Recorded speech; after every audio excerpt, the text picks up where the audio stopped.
Did. When we got the new numbers for 26. 26? Yeah. Looks These like would we're have been live. in your email, but here's last year's numbers. Here's this year's there's 26. 26 was the one that was so high, wasn't it? Yeah. Yeah, it was a little bit. O&M was up a little. Okay, we're live on this end. Commissioner Longbind, if you want to kick us off, or if you want to have the vice chair do that, we can do that as well, whatever your preference is.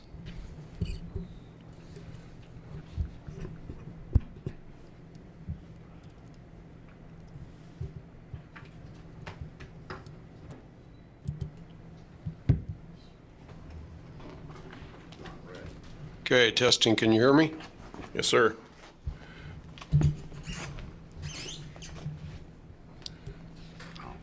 Red's on. Okay. Yes, we can hear you. Okay.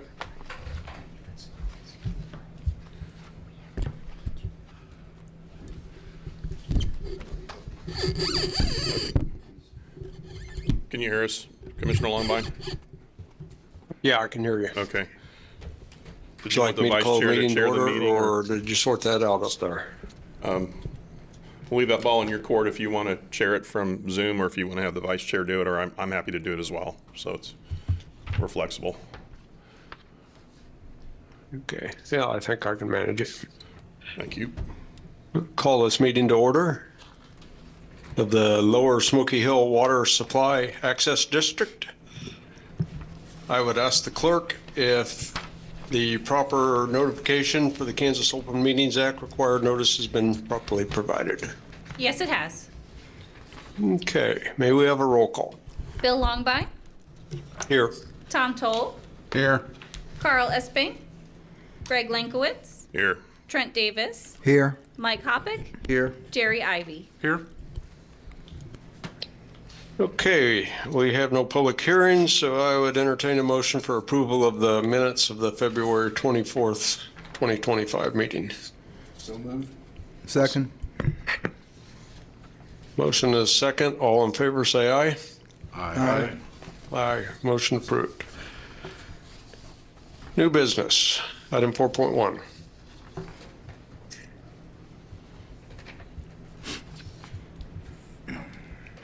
Okay. Item 4.1 is to review the 2026 budget and authorize publication of the 2026 budget notice of public hearing on July 14th, 2025. Good afternoon, Debbie Pack, Director of Finance. Today, for the Lower Smoky Hill, we're here to review the 2026 budget and also to receive a motion to authorize the publication of the notice of the public hearing, which is set for July 14th, 2025. All of you should have received the spreadsheet that shows the budget recommendations for 2026. I will note that the information that we received from the Kansas Water Office, last year when we received these numbers for 2026, the O&M portion for the budget was scheduled to go at $133,900. It came in at $36,216, so that's a good plus. However, on the flip side, when we look at the 2027 numbers, the number that we got last year was a little over 35,000. It went up to 69,000 in the estimates this year. So it's still down overall for those 2 years, but the numbers have changed. We do get these annually from the Kansas Water Office, and these are their estimates for the budget.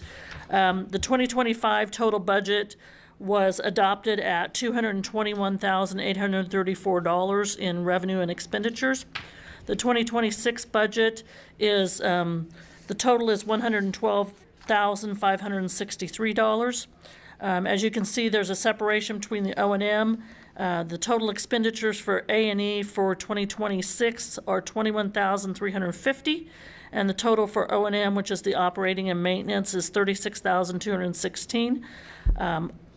Miscellaneous expenses of $1,050, which is publications and things like that. And then the irrigator's pool cost is $53,947. That totals the $112,563 for the 2026 budget. That is about half of what we are in 2025. So I would open up for any questions. Martha's here. She can answer any questions about what's going on.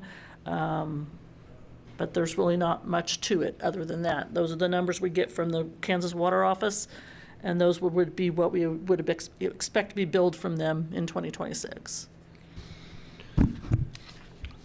And because I have a bad memory, why was the A&E so much in 2025? The I don't 100, know if I can answer that off the top of my head, to be honest with you.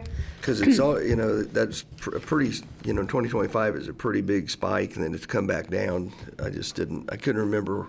I'd have to look at their definition of how they put those together, their administration and their costs. Do you know, Tom?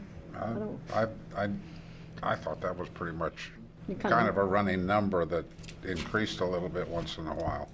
Yeah, because It does, depending upon whatever some of the efforts they have, but I can't give you the specific okay. effort that made it go up. That A&E didn't hardly ever change very much. Changes a little bit, yeah. A little bit, it goes up. is it the A&E or O&M? It's the O&M It's that the O&M, changes I'm sorry. significantly. Yeah. I need a ruler with these small I know. numbers. Yeah. Then I'm sorry, that's the a little- O&M. That's yeah. a little easier. The A&E is Yeah. just pretty standard. Yeah, it but is the- standard. Yeah, the O&M is what I. Yeah, it changes slightly, but not a lot. O&M, I don't think they're getting they did their work on the dam and drained it down. I think they have a little more work they want to do later this fall, but not a lot. So that was our expense for out at Canopolis working on it? Yes, whenever okay. they work at Canopolis Lake for draining it down and doing maintenance work. And they have a small amount to do, and I assume as years go along, that'll go up and down depending upon their projects. Okay. But Okay. they do have some little additional work out there to do.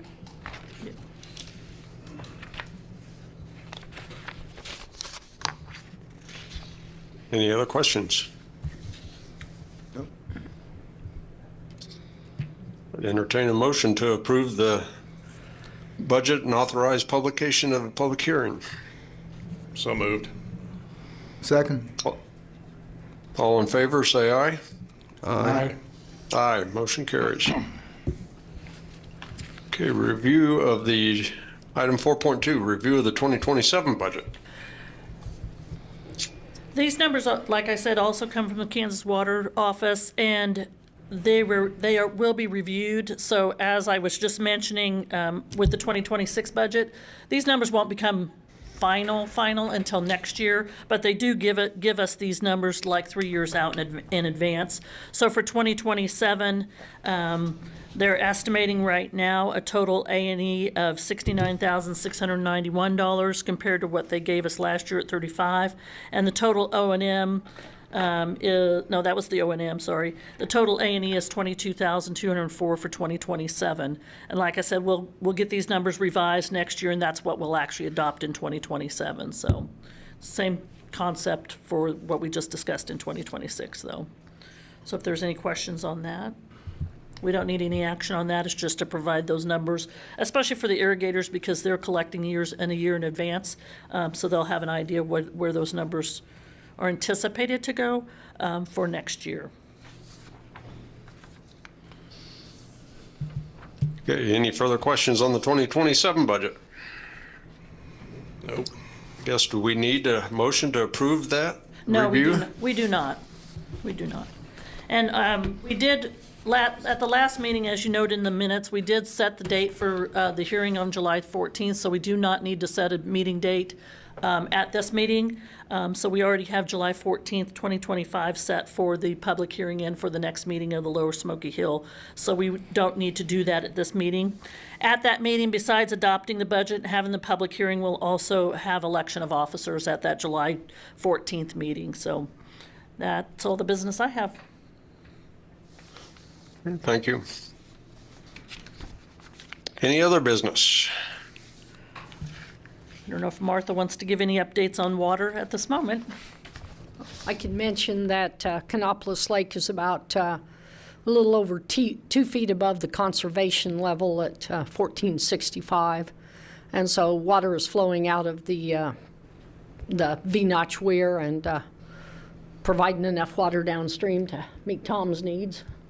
And I don't know how long that'll last with this temperature and wind that we have, but it's definitely helpful to have 2 foot of water level there. And our neighbors to the south, Wichita, have finally been able to fill their bucket, so they're much happier with water.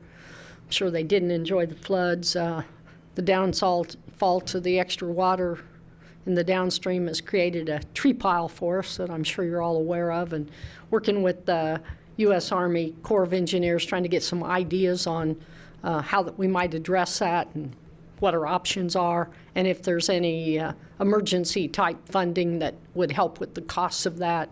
Have one company looking at it just to give us an idea of if they had to go out there and remove all the trees out of there, how would they do that and what might that cost, just to have a kind of a number. It's a lot of volume, and with that would come some tree removal and other things. So there's pros and cons to whether you remove it from the bank or you remove it from the channel. And if you do nothing and you let it flow downstream, what's the potential of damage with that large volume of tree limbs moving downstream? So still trying to learn from the experts that work in this area, still gathering information to know more about it. Did have worked with a contractor, and they had a company fly it with the drone, so they're going to share their copy of it. I think they're interested in looking at it to see what equipment they might have that would help with the cause and how they think it might be done. So we're just in the information gathering stages, trying to learn more to figure out what do you do. Have we had a similar event before like this? Not in the 22 years that I've been here. We capture a few trees out there, but typically this seems to be a very dry time for the last few years, so lots of dry timber in the channels and some very heavy rains that carried it down, but not enough to take and give us a real outstanding flood to where things would flush over the top and move on downstream, because typically a flood event clears that off, and then we collect a few more that slough off from downstream and come our way. So it's not something we've done. Working with Jim Kowach, he's looking back with some of his KDOT individuals that he worked with to see what their thoughts and ideas are on this and what they've done in the past. We'll contact the local emergency management and see if there's any thoughts for where they might look, if there's any funding available from their standpoint for this. So lots of research, but no answers. The channel over since the last high water that we had, you know, the high water deposits trees on the bank, and we get large sandbars in the middle of the river in spots, and so trees tend to settle there, and then, like she said, some more trees settled, and there were several. I had a couple irrigators call me with the same problem, that the tree load in the middle of the river, they didn't know what to do with it, if they could burn it or blow it up or what they could do. So, because it's out far enough you can't reach it with an excavator. Right. So it's so what the next best option is to have a flood and send it to Salina. You just did that, Tom. I did it. Got her done. So Is burning an option, do you think? I would love to. I would love to talk to somebody about that. Haven't had enough guts and don't know exactly who the right person to talk to is. The biggest problem with the burning would be okay, except for those launch piles like that are going to burn for a long, long time. a lot of And they got embers that blow off of it. and then you have to the water has to go down and be down long enough to get everything dried out so it will burn. And then if it doesn't all burn, you just cause a problem the next time there's high water. So some questions there, though. We haven't burned any, but I've had the torch out and headed for the river and didn't go.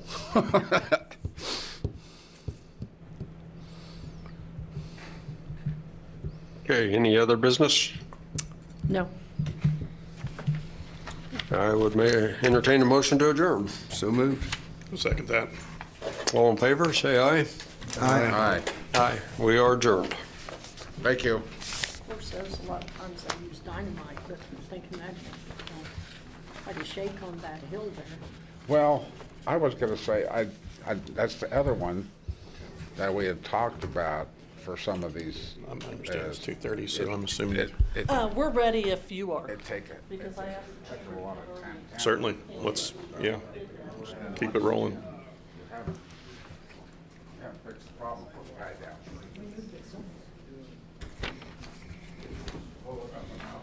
We're ready when you are. Thank you very much. Okay, all right. Well, thank you for the opportunity to come back and slow down a little bit. So really appreciate that. I'm just going to start from the top again. I assume that's what you would like. Please. Great. All right. For the record, I'm Tiffany Benin with Visit Salina, and now I have been in the Visit Salina director role for 2 months and 2 weeks now. But as you know, for the last 30 years, I worked at Visit Salina and been the sports and special events director. So being here today is very humbling and honoring because of those that were before me, but also very honored to be able to present to you today and to share the Visit Salina program. I will say Salina is in its prime right now, and it is really fun to promote Salina and sell our community right now. And I'm not just hearing that from nobodies, but our clients are telling us that, and our peers are going, hey, how did you guys make that happen in Salina? They're really seeing a transition here, and they love this community, as do we. My slides. If you would put up the slide that has our staff. So it should be like the second slide. The first one's just the opening page. Yeah, great. And Visit Salina is, for the first time in years, back to full staff.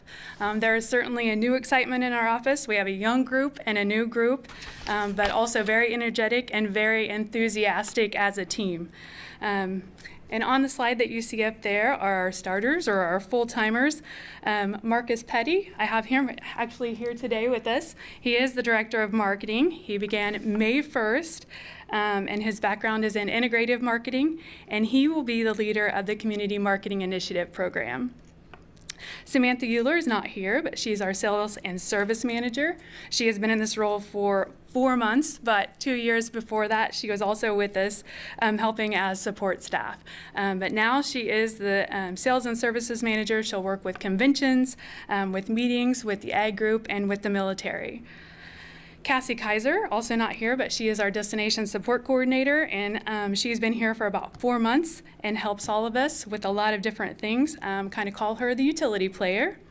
And then Connor LaRosa also just started. He's our new Sports and Special Events Manager. He began May 1st, and he's already involved with several events, including the Region 6 baseball tournament and the state baseball and softball tournament. And this weekend, we'll have the Hap Dumont 9U baseball tournament. Visit Salina does supplement with some chamber staff, including Renee Dexler, who's our president and CEO of the chamber, who has a great vision for Salina, and she is great to work for. Along with, we have some other supplemental staff, some of our accounting and some of our support staff. And then this summer, just for the summer, we have 2 interns, Grace Unruh and Emmanuel Fakiati, who both are in the MBA program at Kansas Wesleyan. So what do we do? Visit Salina is a destination marketing organization, and our goal is to attract visitors, generate overnight stops to grow our economy, and we do this on many different fronts: marketing, sports, conventions, general tourism support, research, and analysis. And I would like to share our highlights of these functions. Starting with marketing and media relations. As a DMO, we create and utilize, of course, print ads, run several magazines, and the Kansas Tourism Guide. We have billboards. We have 12 billboards along I-135 north to Nebraska and south to Newton, and along I-70 west to Hayes, and on US 50 when you go to Garden City. And although billboards are relatively expensive, feedback from some of our top attractions have told us that in their surveys that they give to guests, billboards influence 12 to 15% of their admissions. So billboards are effective, and it's one of those questions I've always had for a long time, but when we asked the attractions, they verified that billboards are helpful. We do television commercials, partnering with KSN and KWCH, which includes some digital marketing. I want to skip over digital marketing right now and come back to that. And then more and more, we're focusing on organic marketing.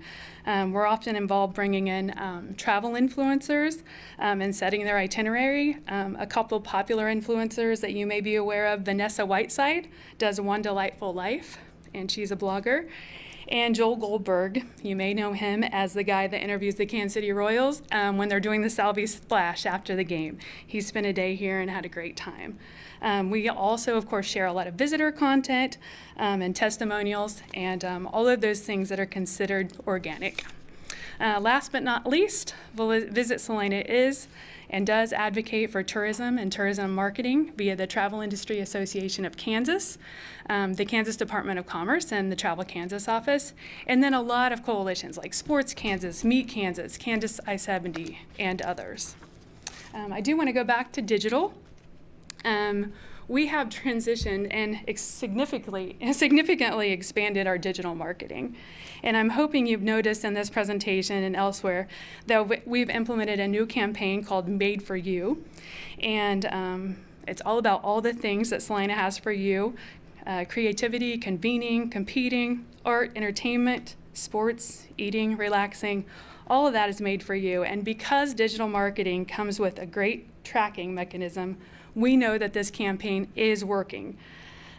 Display and video ads have been placed on social media, YouTube, streaming, and Spotify. And since that time, we've seen a 66% increase to the visitsalina.org site with over 85,536 unique users year to date.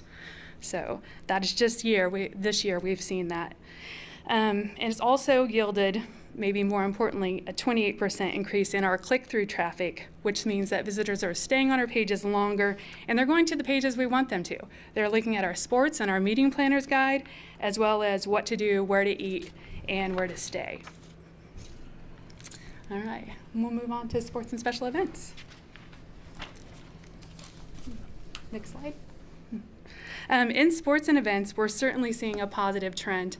This year reaching more than $20.35 million in estimated economic impact. And for our sports clients, we provide very customized services. Some just need to be placed on the calendar, or referrals or informations, or they might come in for a site visit. But others need a little bit more help. Sometimes we assist them with facility rental at like the field house or TPEC. And then other times we actually take on the whole event. For Acacia State baseball and softball, we're there selling the ticket, we're selling the t-shirts, we're communicating with the teams prior to and post.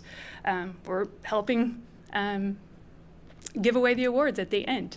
And we pretty much run that event for them and operate that. Obviously, that takes a lot of labor and a lot of time. I can tell you in 2024, we tracked over 2,200 hours of volunteer labor. So our local community has put in 2,200 hours for our events for the year. And so while we love working with sports, there is a lot of labor there. And our volunteers are some of the people that help us bring those events back. Without those volunteers, there are several events that we would not have. So upcoming events, we talked about Dumont 9U State Tournament happening this weekend, and then we'll have the car show at the end of July. And that is another event that is definitely dependent on our labor, as well as I know some of the city labor that happens too. So the next slide just shows some of the Salina events and pictures that we're using in our digital marketing. You see the marathon, you see MIYB basketball, state softball and tennis, and then also the car show. And then on to our ag and conventions and military markets, also making a big impact and continue to trend up. The ag market generates an estimated $3 million in impact. Convention marketing is more than $3 million, and the military market, which is certainly a little more volatile, but also at $3 million in estimated impact for 2024. And then the next slide also just shows some of the 2024 notable events. You'll also notice the Made For You convening ad on the left. And then just want to say that Samantha does a great job of customizing packages for these and other clients, somewhat like we do for sports, but maybe not as labor intensive. I can tell you too that Samantha is averaging about 3 to 4 requests for proposals per week. And this week in staff meeting, she just told us that she has 5 this week. So she's doing what she can. Some of them are viable, some of them are not. But like I said, doing what we can for all of those. Visitor support services, we provide information such as visitor packets, visitor booths. A lot of times you'll see those at TPEC at the field house or some of our hotels. We also do investments and sponsorship, which we talked about towards some of the events, and all of that is based on the economic impact of that event. So who's coming, how long are they staying, how many people, what are they doing while they're here, what are their spending habits? All of those things we take into consideration. And then we share some of our equipment. You may have seen the Visit Salina trailer at the Smoky Hill River Festival as a ticket booth. We use that trailer for a lot of different ways and allow people to borrow that when it is helpful for them in bringing in visitors. We also give tents, coolers, A-frames. It just depends on the event, what they need. But if we have it and they don't have to buy it, and it's not so much buying it, it's storing it. What did they do with it in the off times? So we help them with that. We've talked about the vitality of our volunteers and other things that we create and maintain: the Visit Salina Visitors Guide, the 67401 app, and of course our website.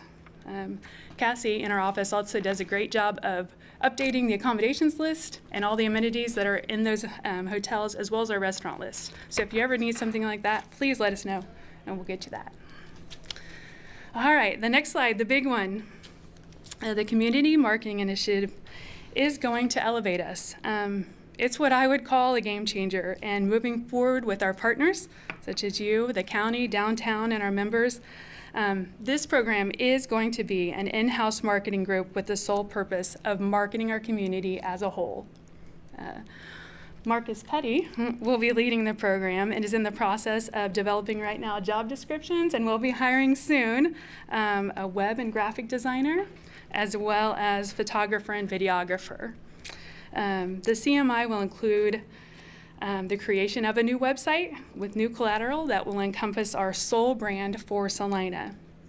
But what I'm most excited about is the thing that we get dinged on all the time is our SEO, our search engine optimization. And this means when you Google Salina, Kansas, or put Salina, Kansas in your browser, what comes up? Right now, you might see the water tower, you might see some old crime statistics. That's not what we want. We want the best attractions in Salina showing, the best places to eat, the best places to stay and shop. And that is what we're going to get to with the CMI. And ultimately, we want the end result to be that Salina is a great place, not just to visit and not just to host an event, although that's our #1 priority, but also to be a great place to live and work and own a business here, maybe build some houses here. We believe that visiting is the gateway to make that all happen. We know that if we get those people here first, we have to get them here before they do anything else. So we really feel like this is so vital to where we want Salina to go. And again, so excited to have all the support and your support behind this new program. Also under the Visit Salina program is the CARM, or the Cultural Arts Regional Marketing Program. And if local attractions apply for this grant, they can be reimbursed for a portion of their regional marketing. They do have to do regional marketing to apply. The review committee did approve fully funding the request of all the 6 applicants and reimbursing them for a lot of their marketing in 2024. That includes the Theater Salina, Salina Art Center, Rolling Hills Zoo, Salina Symphony, the Garage, and the Steeple Theater.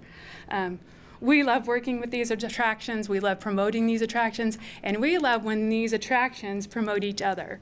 That's just so important. And in a lot of what they're sending in their applications, they are doing that. And we really expect that to expand moving forward. So that collaboration is so important. And then finally, so how is Salina doing as a destination? The Smith Travel Report looks very good when looking at last year. Our occupancy, our average daily rate, and our revenue per available room is up compared to 2023. And that is, of course, just the hotels that are reporting.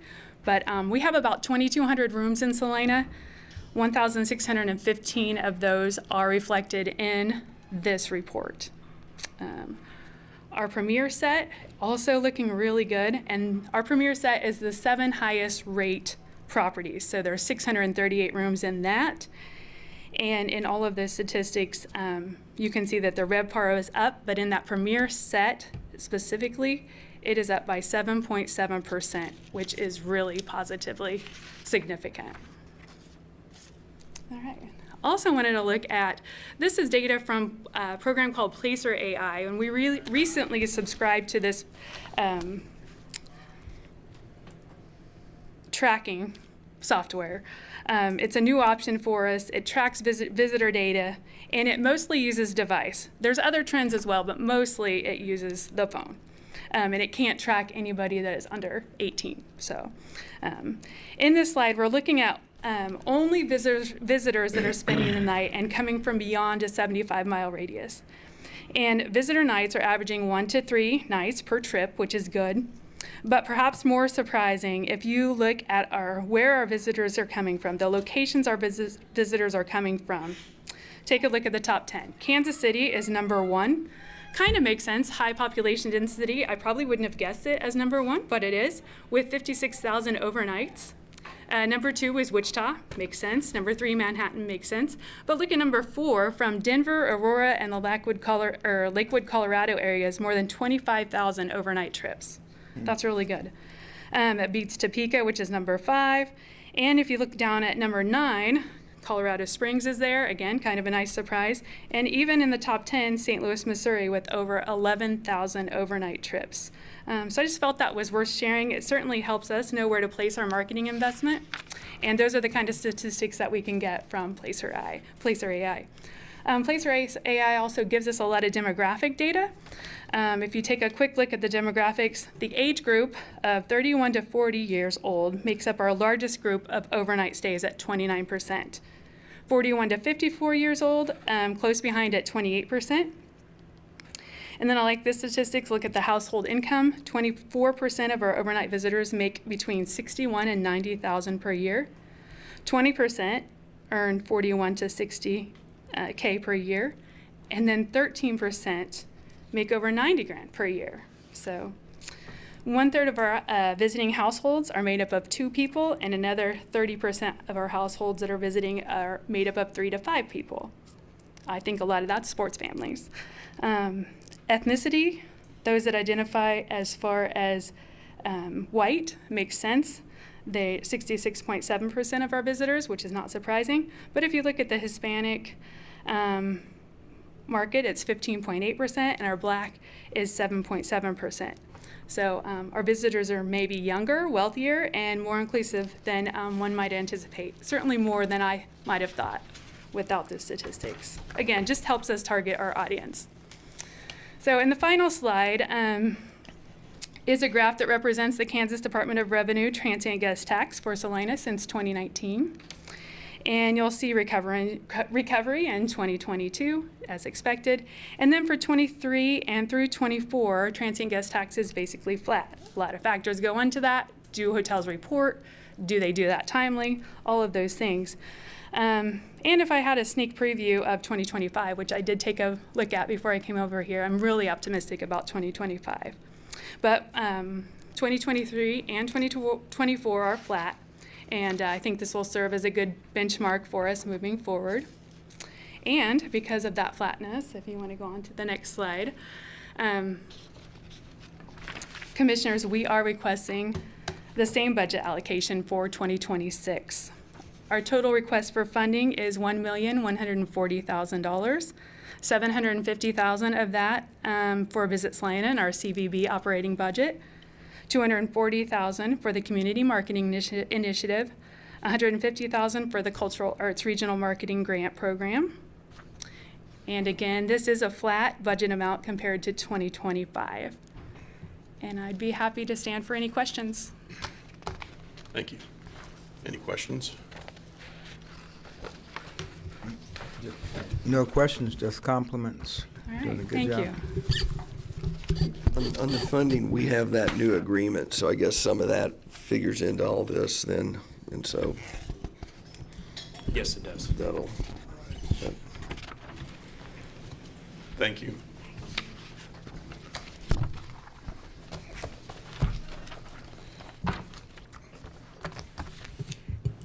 lots going on. Yep. We ready to move on, or we?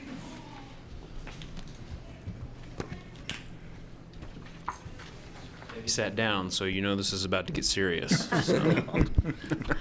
Sorry, bum knee. And it is serious. So that was kind of the finishing off of the last study session that we did to give them a chance to get their information out and a fair shot at their time.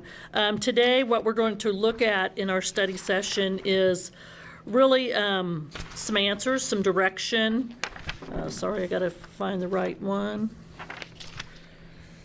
I'm in the wrong study session, sorry.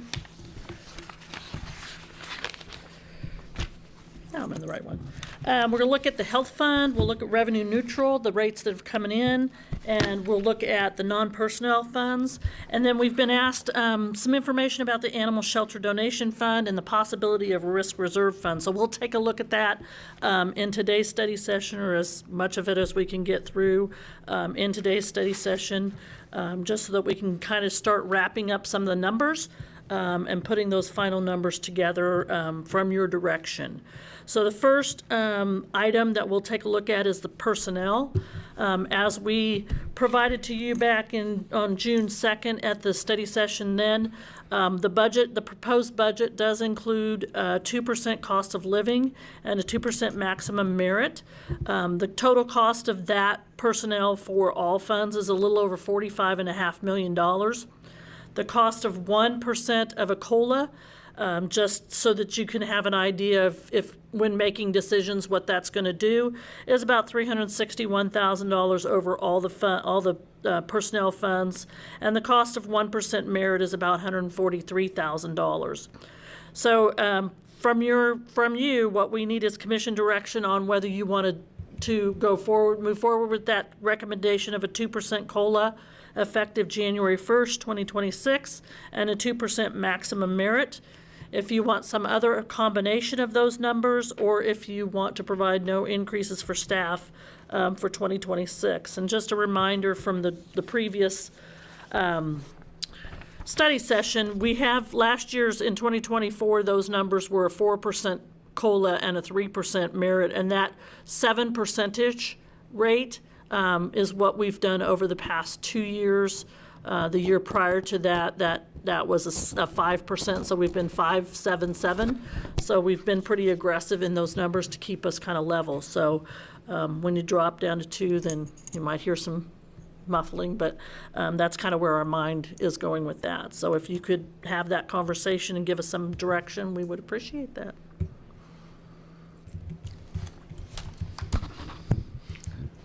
Yeah, I think we knew we were trying to get, caught up a little bit, and we knew that we couldn't sustain the 4-3. I think we discussed the 2-2, and I think we did that several months ago and kind of thought that was where we kind of wanted to land. So I'm okay with the 2-2. And with the momentum we built the last couple of years, we're sort of coasting in a good place with competitors for our employees, i.e. private sector. I think you're going to find, and Jacob can answer this probably better than I do, that every position is a little bit different. But yeah, we think that that's an appropriate amount. I mean, we don't think it's going to set us behind the market to do a 4% this year. So. Were there any positions, I guess, that we've adjusted the income spread, but that wouldn't affect the COLA and that's already built into the. Yes, that's where correct. those particular positions have already been looked at and handled. Yes, we did have some changes to the pay plan throughout the year for specific positions and changing those ranges and things like that, and those are all accounted for in here. And so this 2.2 would be on top of any of those changes. And, these numbers, there may be circumstances where we find that, we're not meeting the market with individual types of positions, and those, we try, it's hard to account for those always in the budget, so we do those over the year and come back and get approval for those things. But, so can't guarantee there won't be some individual positions over time that we need to bring back to the city commission, but this kind of catches us up with all the changes that we made, during the year, over the last year, and we'll move forward that way, so.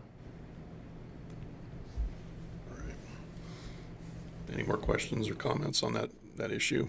I don't personally wouldn't mind seeing a 3% COLA, 2% merit, so it's not as drastic of a going from 4 all the way down to 2. But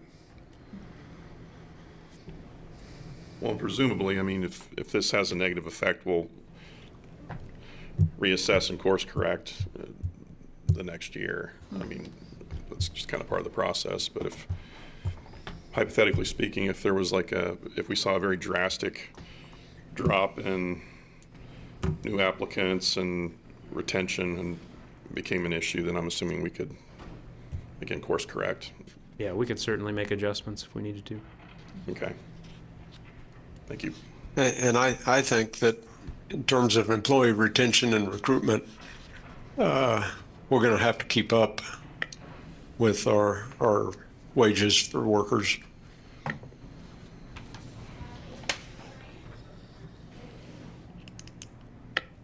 These include benefits as well? No. No, so This is just salaries. just salaries. Yes. So every time we make that number, it increases the number of the benefits that go along with those as well. And I would say our benefit package is quite reasonable, Yeah. which sometimes makes up for base salary. Yes.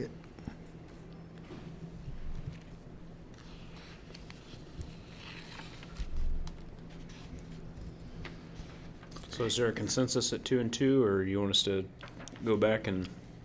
I'm fine at 2.2. I'm okay fine. with 2 and 2. at this And I'm point. assuming a lot of brain work went into that. I mean, it looks reasonable, yeah. Yep, certainly, but this is, I mean, if we need to readjust, we certainly can do that. But what we built is around the 2 and 2 that we've previously discussed, so.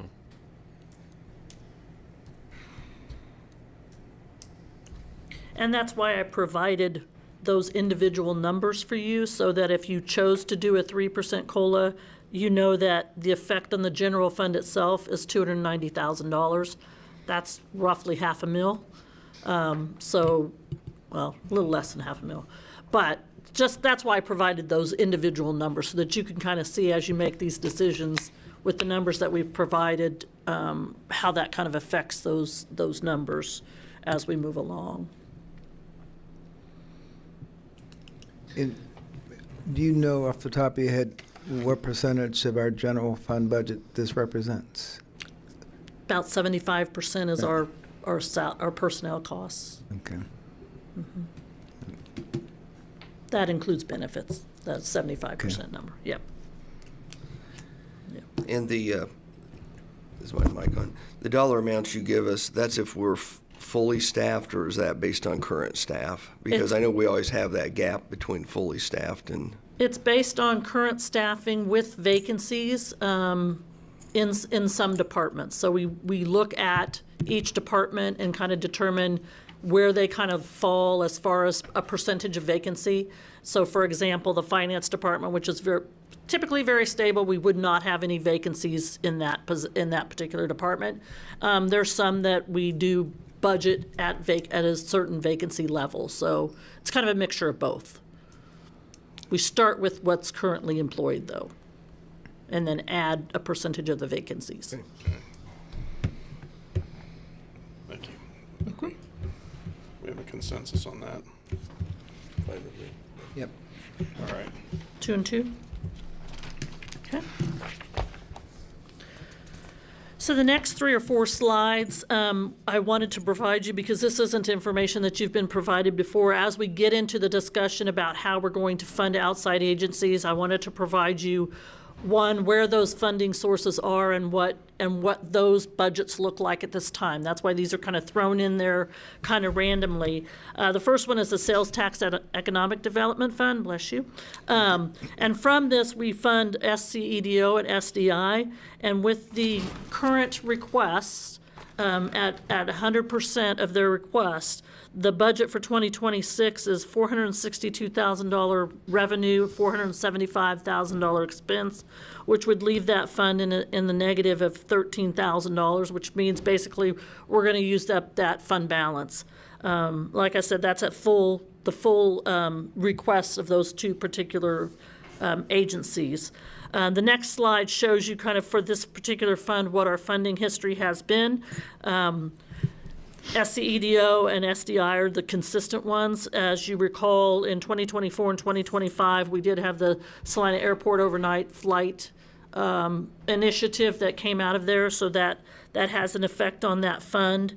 And we can see that in how we end up in that fund and how that fund balance is affected by that.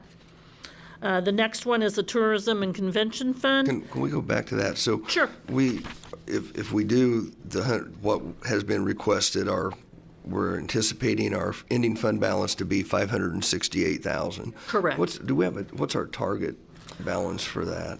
I'm not sure. It's either 250 or 500. I guess off the top of my head, but- comment is, if we look at the SDI and the things that are going on, we have 581,000 currently in reserve. So spending 13,000 of that to keep the momentum moving, it seems like a fairly inexpensive way to continue to do the. And generally, how we've kind of managed this fund is, I mean, if you look the last couple of years, you'll see that the budget is kind of a little bit of a deficit budget. What we've generally done is every few years we'll infuse some cash into that fund. So there may be a one-time expenditure. For instance, when we got a request from the airport authority to assist with the Houston flight, that came out of this fund. So that had the effect of dipping it down, and then as time goes by, depending on the performance of the sales tax overall, we can kind of plus that fund balance up. So I would say at this point, $13,000 deficit spending is not a huge deal. Now we don't want to. We don't want to do that forever. You can't do it and ever forever, and ever. right? But certainly it's not a big deal for us to sustain that for. And if for it was 1 year. 130,000 versus 13, we'd have more And discussion. But The Sales Tax Economic Development Fund is funded by a percentage of what we get from our special sales tax. So as special sales tax increases, now we've seen that kind of flatten off a little bit, but over time, we anticipate it will increase at least a little bit. You'll see more money going into this fund. So it's something that we have to watch every year, but I don't see any real concern if you want to approve SDI at what they requested. in SCDO. Yep. Okay. Yep. I'm fine with it. So then, as I said, the next slide kind of shows you that history. The budget for SCEDO, we'll talk about those details as we get along. The next fund that I wanted to provide information was Tourism and Convention Fund. This fund funds not only Visit Salina, the Chamber, it also funds TPEC for operations and debt financing, and the turf financing that we have now. So you can see this fund, we're budgeting $2.4 million in revenue. The requests that we have, because they're percentages, really, they're pass-throughs for TPEC and for baseball, this fund it'll level itself out. We have a little bit extra left in there, and that's the difference really between what we have in debt payments for baseball and what we're collecting for baseball. So there's a little bit of leftover there that we would anticipate leaving in there, as well as the flat budget for Salina, for Chamber, as opposed to the percentage that we were doing in prior years. So that funding doesn't give me any concerns for that. The general fund, we do fund a lot of the outside agencies out of this fund. We fund OCCK, Salina Grace, Salina Tennis, the Municipal Band, Skyfire.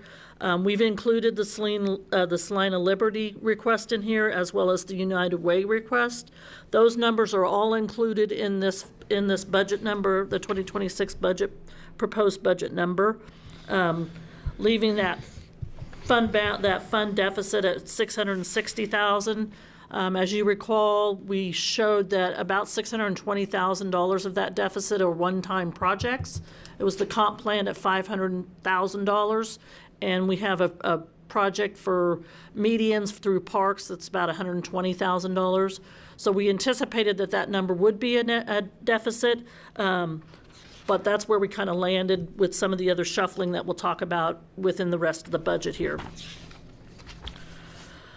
So the next slide is the slide that we need to get direction from you, and I'll go through these individually so that you can give me your consensus on where to land with each of these, so that we can either adjust the budgets of these other funds as we move forward or leave them as we have if you approve the funding as requested.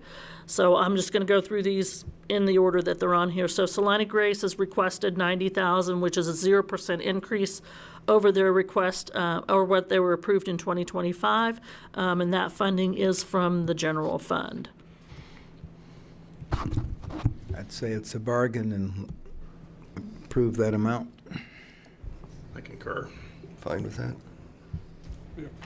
Okay, so we'll leave that one alone. Salina Tennis is $40,000, it's same, it's a 0% increase, $40,000 from 2025, which was approved, $40,000 in 2026, which was requested, and this too is a general fund budget item.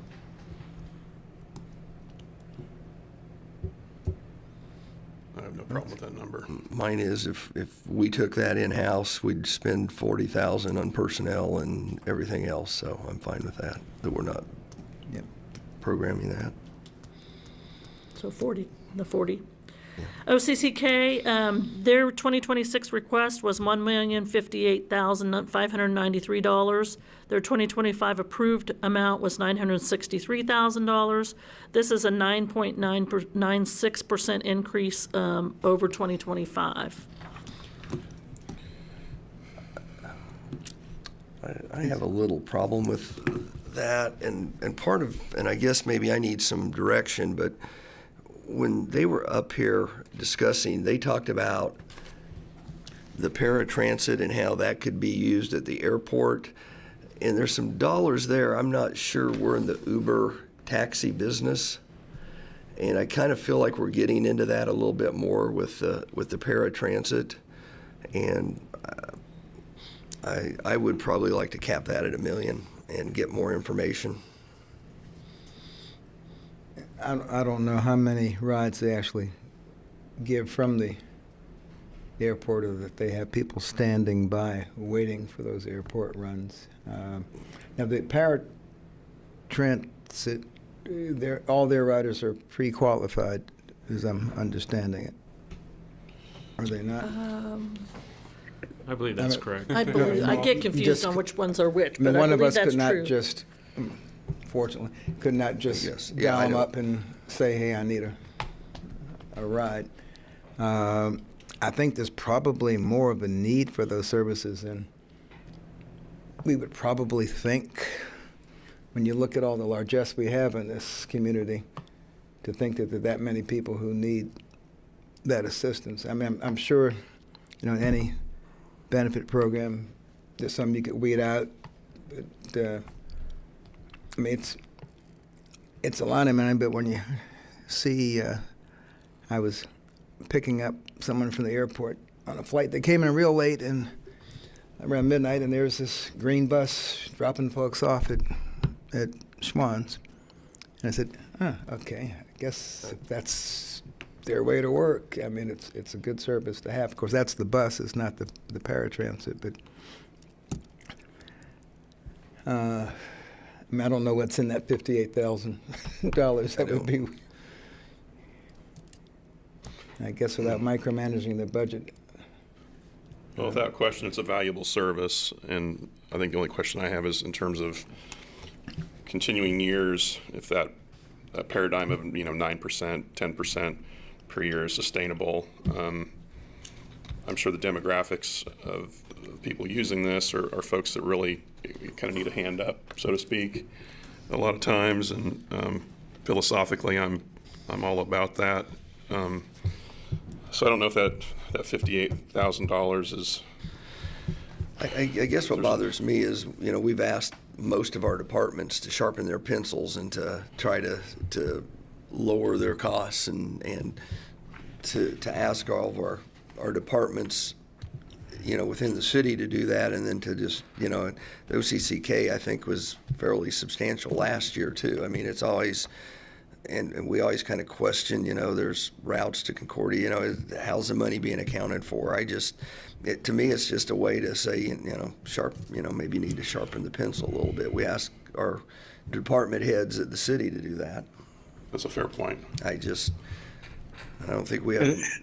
And my thought is that each year they come with about a 10% increase, and I just don't see them driving toward being more efficiency. When all they got to do is come and ask for a 10% increase. So when they presented, I think that they had some good ideas on trying to improve efficiency and cut out unused routes. And I know costs go up, but I think 10% is excessive, and I would be okay with 5%. I think one of the things she mentioned was possibly buying the gas from the city. How much of a savings would something like that give them? Yeah, that's a good question. We have talked with them about that. I don't know that we've, come to any final answer on what that would be. First, we have to know whether we have the capacity to do that for them. But we are in conversations with them. I think they have identified some things that she mentioned, that Trell mentioned at the meeting, reducing some of the routes, getting rid of some of the stops that would reduce some of that cost, but I don't think they fleshed all of that out just yet. So certainly as staff, we're willing to work with them any way we can to help them to reduce the cost, as long as it's something that's mutually beneficial. And that was one of the items that did come up, was whether we could sell them fuel or not at a reduced cost, or cost savings to what they're paying today. Certainly we wouldn't want to sell it at a, we don't want, the city's not going to lose money on the fuel, if that makes sense. Anybody with a calculator, what percentage would that 58,000 be out of that? It looked to me like, and I just quickly, it looks like a 5% increase would be around $1 million. I didn't round it. No, I mean, well, as far as the 58,000 over $1 million. 58 divided by 963.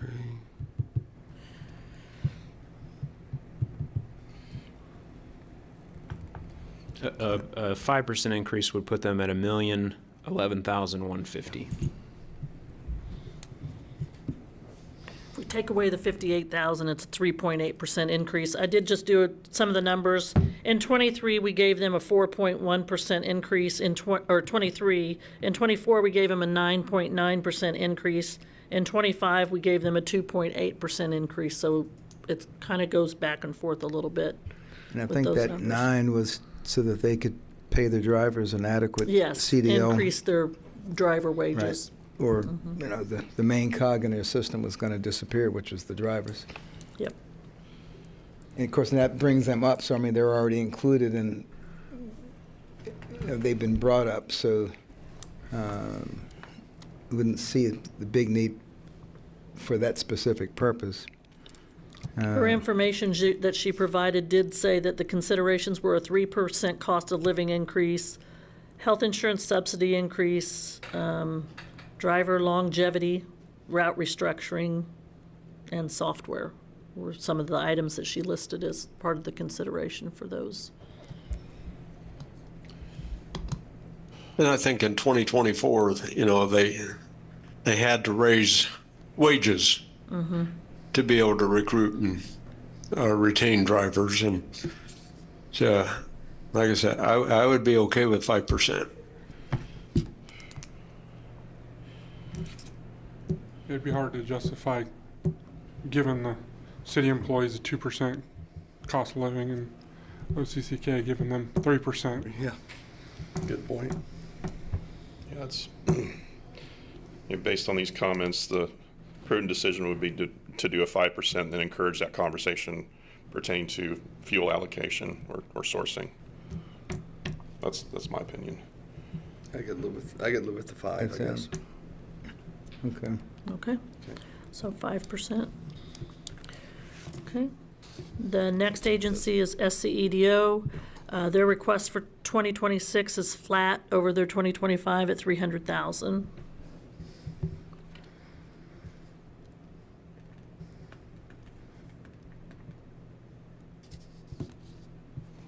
Fine with that. Yeah, seems reasonable. Okay.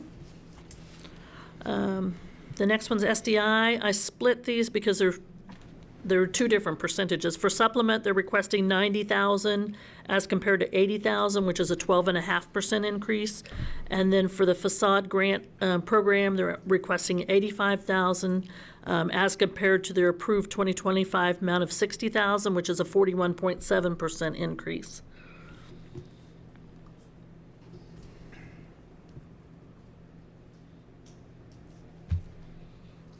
And this may be an instance where the percentage looks larger than the actual Yes. effect of the dollar amount. Yes. And- Yes. And on the facade grant, they've gone through that. It seems like every year, and again, that takes a certain match from the business that's using it. So it's not a 100%. Is it 2 to 1? Yeah. I I can't think remember. that sounds right. 2 to 1 match. So, and again, I think it's money well spent with what we have going on downtown.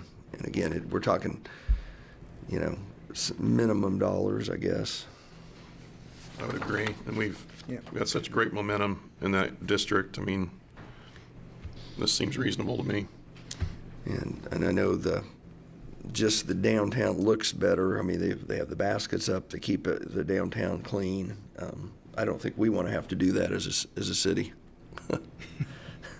So I think. Yep. These On the look topic fine. of facade grants, does anyone have an update on the situation with Santa Fe and Iron, the old bank building?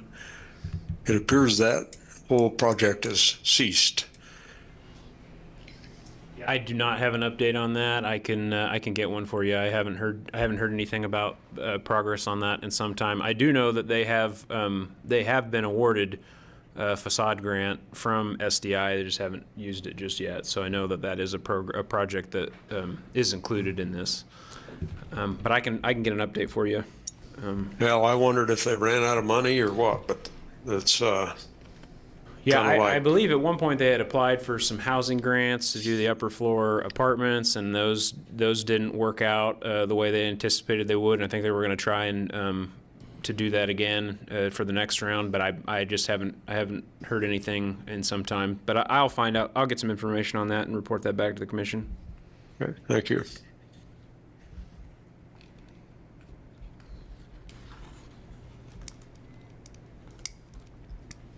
So is the consensus to leave that as they've requested, or? Yes. Yeah. Okay.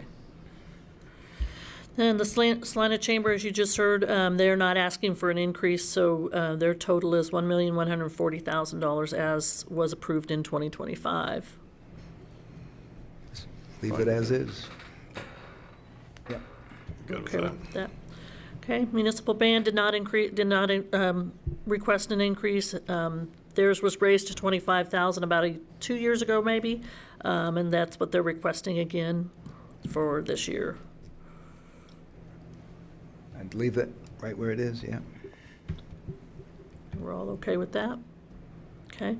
And Skyfire, where our donation to that is $12,500, same as last year. That is the same request as this year. Fine with that. Yep. Yeah, so that'll work. Okay with that? And then we did include Salina Liberty. Their request for 2025 was $35,000. As you saw in their letter, their request for 2026 is also $35,000. Seems regional, it's just, reasonable. It's a regional resource, so to speak, that elevates our stature in the surrounding community. It's basically an advertising investment. It's in a special kind of category, but I think it's reasonable. okay with it. Did Salina Liberty provide any results from this 2025 year and performance metrics? They did not. No. We did not ask, I don't think. No, the letter that was included in the packet last year is the information they provided. And I don't know if it's too soon for them to, I mean, I think their season just ended on Saturday, so I'm not sure. But I have not seen any or heard any results of their, how the season went. Do we have a sign or a billboard or anything that acknowledges us as a sponsor? Yes, we do. Yeah, okay. So did they make a request this year? Yes, they did. Yes.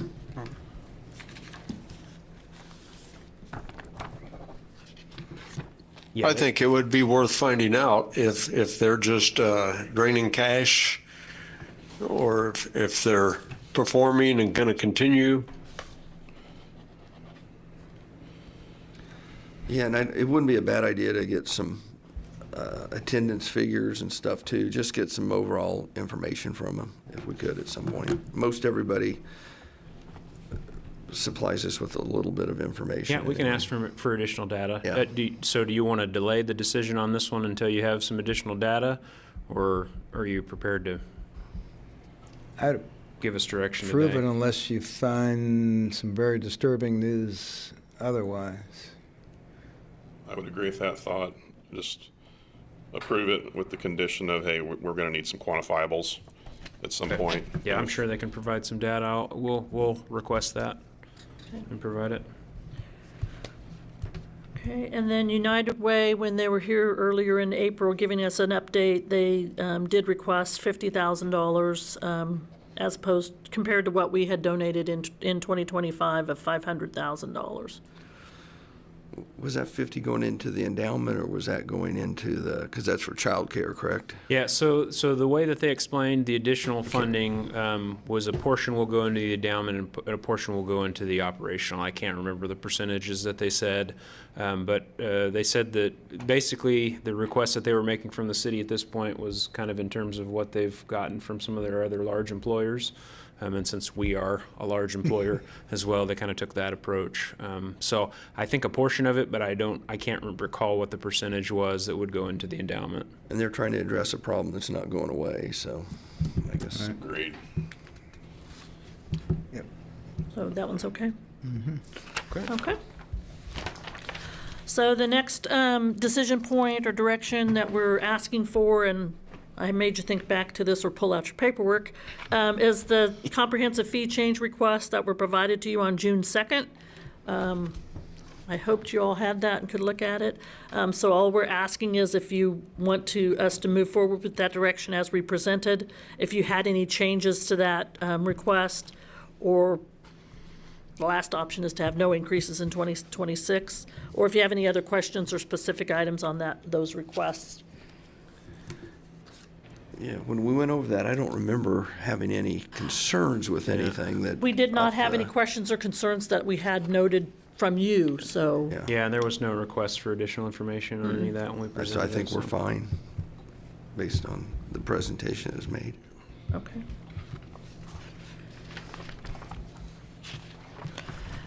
Yep, so the next portion is health insurance. We haven't talked about this, so I do have some information to provide. As you may recall, we set a policy a few years ago that we were going to determine our fund balance, a minimum and maximum fund balance range, or target fund balance range for this fund based on kind of our claims and things like that.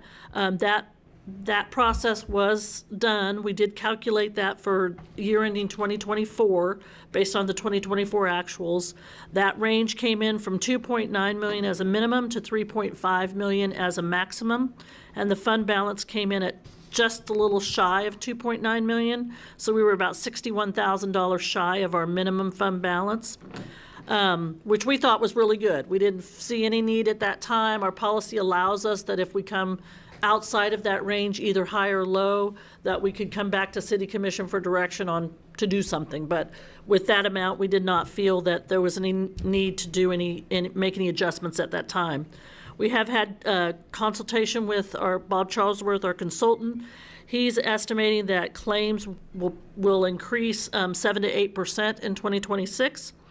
I will note that because our plan does not renew until January 1st, we do have a little bit of time to make changes to what we're recommending today. However, we need to have this direction so that we can budget for that worst case scenario. This is what we think the worst case is going to be. If things look better, we may have to change that. Obviously, if they looked worse, we may have to come back and say, hey, we're going to have to absorb this in our budget somehow.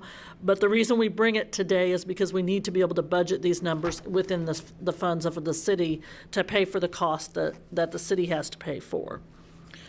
The next slide kind of shows you historically where we've been on our health insurance premiums. As you can see, we went about 6 years with no increases to the employer or the employee. 2024, we had a slight increase based on some costs that were coming along. 2025, we had also had a slight increase. We are recommending an increase to the family plan to the employee of $28 per month. That cost to the city is about $14 a month. To the individual, we're recommending a change of $11 per month. The city side of that is $42. And on the Employee Plus One plan, we're recommending a $24 per month increase, and that city increase would be $95.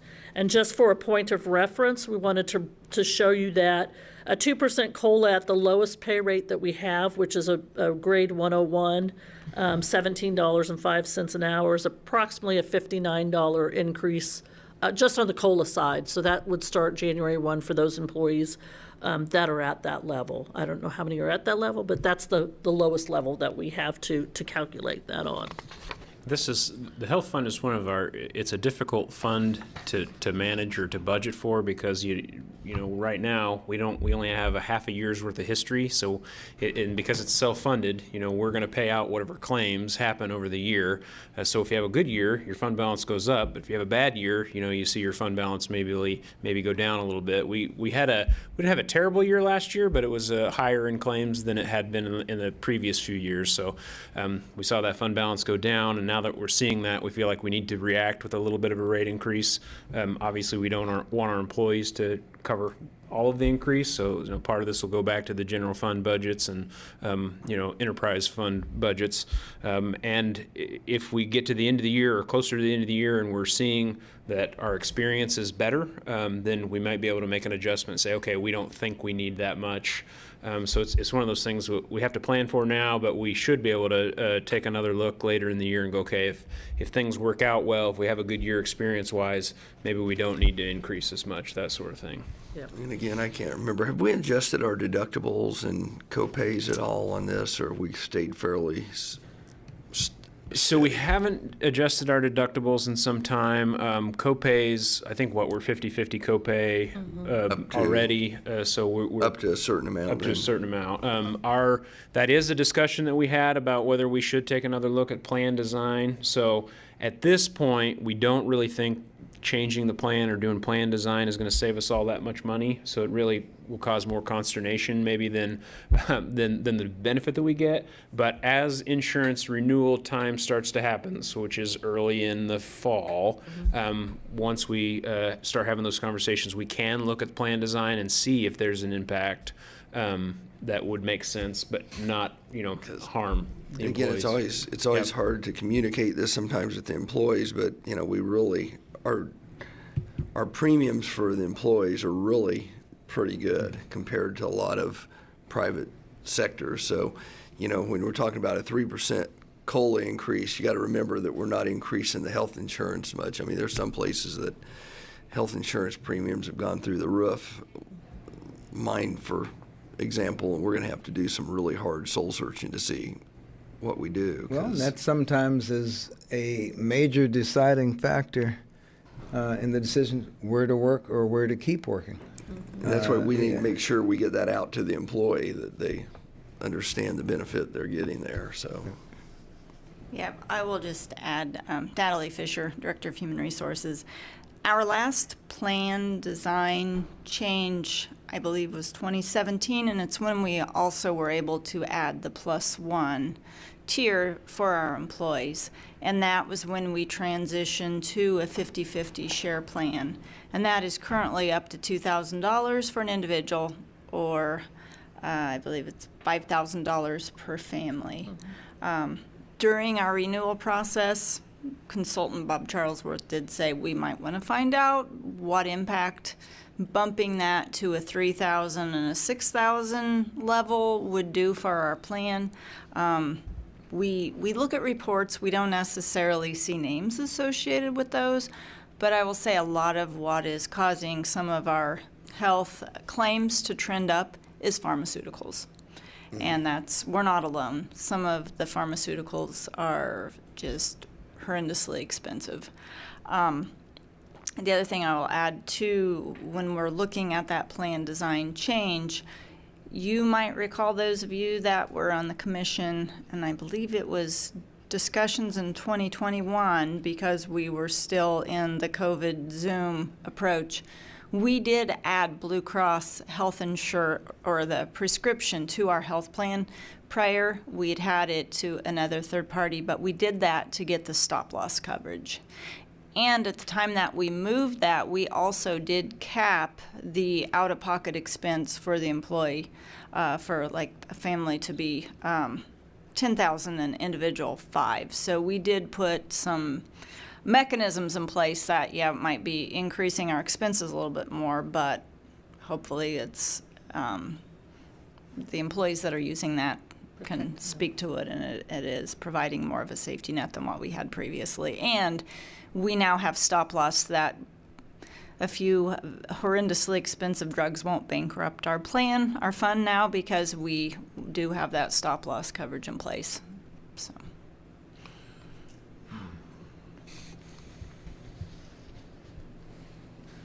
So what's staff's recommendation at this time? Because we're a little bit under that 2.9. Are we just going to wait, Debbie, until we get more information?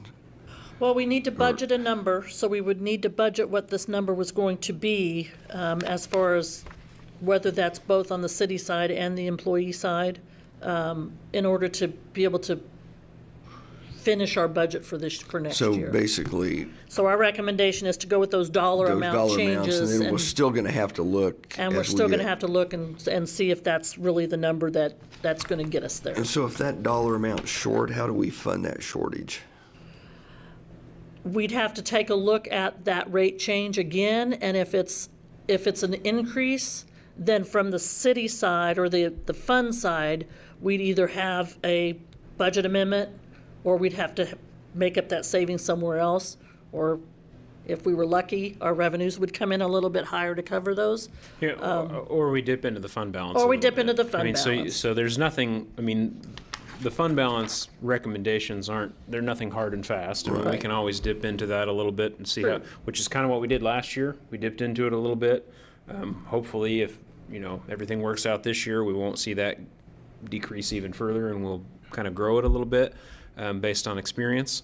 But if it gets to the point where we are dipping into our Every fund year, we're balance gonna have every to. year, then we'll have to have a discussion about probably increasing the general fund portion, or the department portion of health insurance, and then how do you balance that with what we charge our employees? Right. So, I think the intent is to try not to increase the employee portion, because it is a good benefit to have. It is something that we tell people, come work for us because our health insurance is good. So we don't want that to go away.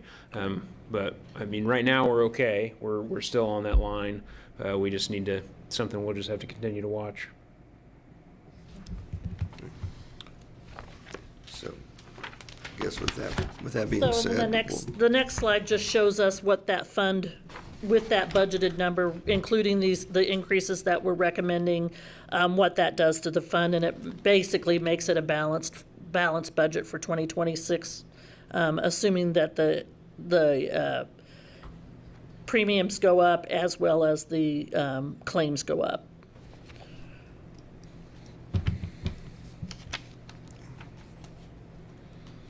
So if you're, Yep. have a consensus on that, on those particular increases for the budget, then we will move forward with those.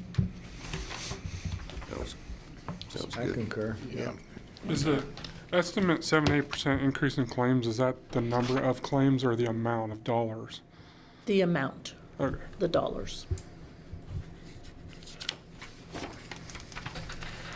The next section is property tax. This one's a little bit better news. Occasionally, I like to bring this, when I have control. I don't. So we did get our valuations from the county, our 2026, for our 2026 budget. The 2025 valuations overall for the city, the number on which we budget went up 4%, from 526,000 to about 547,000 or million. And I did make a note here because when I saw these numbers that were provided by the county, I kind of went, what the heck happened to personal property? Because it's been 6.5 million, and then it went to 10, and knowing what I know about no new property is taxable, I immediately called or emailed the county and said, what is this? So they said there was a change in 2025, that the way they report it to us. They didn't used to report personal property until the owner reported it to them. And if you own personal property, you get a notification. You're supposed to notify the county by March 15th if you still own it. In the old system, they did not include that value if you didn't do that. In the new process, they include everything that was included in the prior year because most of those responses weren't coming in until November anyway, until they got those valuations in November. So my mind went to, okay, I need to check this out. So what I did was I looked at the November abstracts, and you can see that, for example, in 2025, our June abstract was 526 million, our November was 541 million, so that kind of theory kind of started making sense to me, because I wanted to make sure I was reporting the right numbers and knew what was going on there. So overall, 4% increase in assessed valuation. The next slide that I'm providing you is kind of where we have been historically. In 2022, as you recall, I think you probably all remember what revenue neutral is. Basically, we have to budget the same dollars that we collected in the prior year and the current year, and then they calculate what that mill levy rate would be based on that revenue compared to the current assessed valuation. So as we've been through this, 2022 was the first year we stayed on the revenue neutral rate because we didn't think there was enough difference in the numbers to make a difference. 2023, there was a huge valuation change. The City Commission chose to stay with the prior year mill levy. 2024, there was a little bit of a change, but not a huge change. The city chose to go midpoint between the mill levy, or the current mill levy, and the revenue neutral rate. Last year, for the 2025 budget, the City Commission decided to stay with the revenue neutral rate because, again, there wasn't a huge difference in the dollars between the revenue neutral rate and the prior year rates. The graphic to the bottom kind of shows you where all of the entities have been over the years. That is what it is. Overall, the mill levy rate in general went from 140.33 in 2021 to 139.1726 in 2025. And that kind of gives you the combination of all the different entities within there and kind of where the city lies in that number. So what does that mean to us? The next slide calculates what our options are. I mean, you always have options. The revenue neutral rate would provide us about $15.5 million in property tax revenue. If we chose to use the current year mill levy rate of 29.417, that would generate about $16.1 million in property tax revenue, which would be a gain of about $465,000 for the city. And then I've given those calculations kind of if we went midpoint, what that number would be. And then we've often talked about, well, what if we want to capture just the new value, the new property value? That number's in the bottom, the left-hand bottom section there. That would increase the mill levy. It would gain us about $74,000.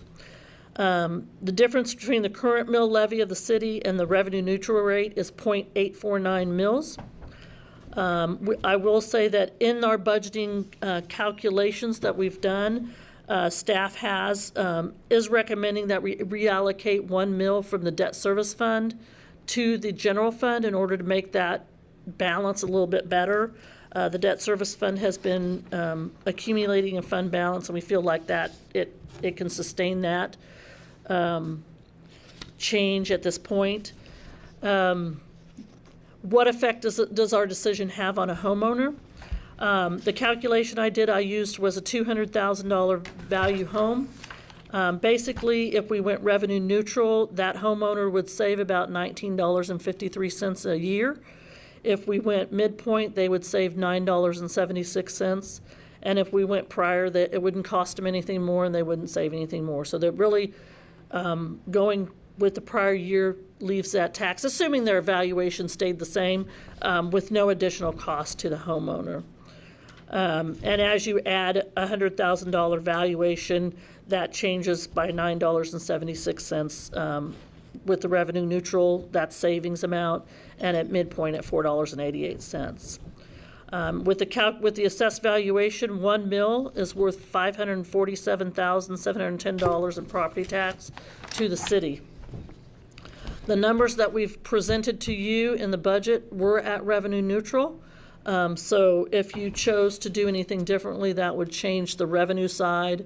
It wouldn't change the expenditure side of the calculations, but it would change the revenue side of the budgets that we're proposing.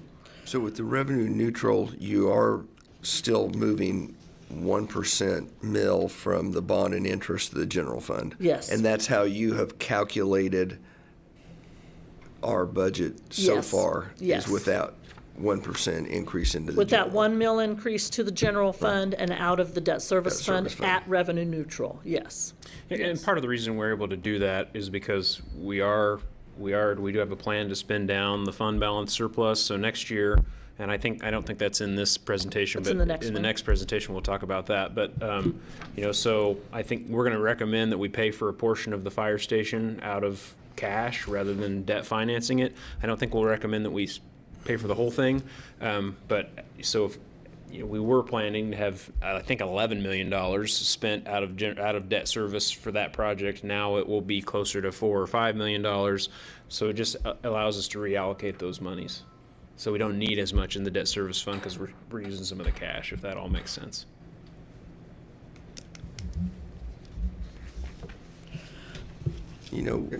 Go ahead.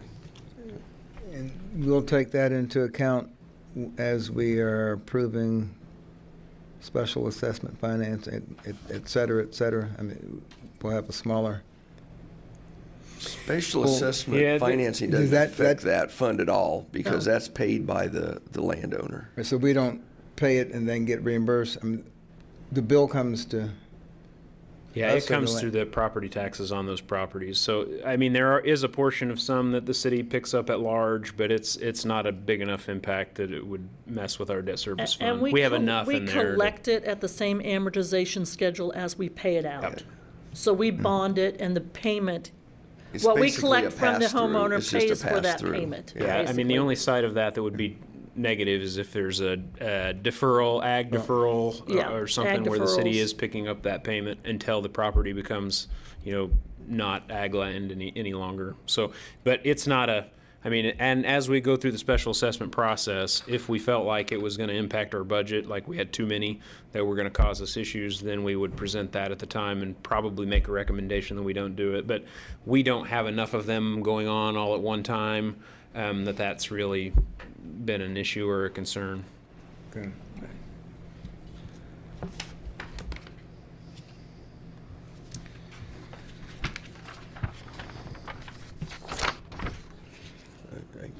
I guess my thoughts are, we've been,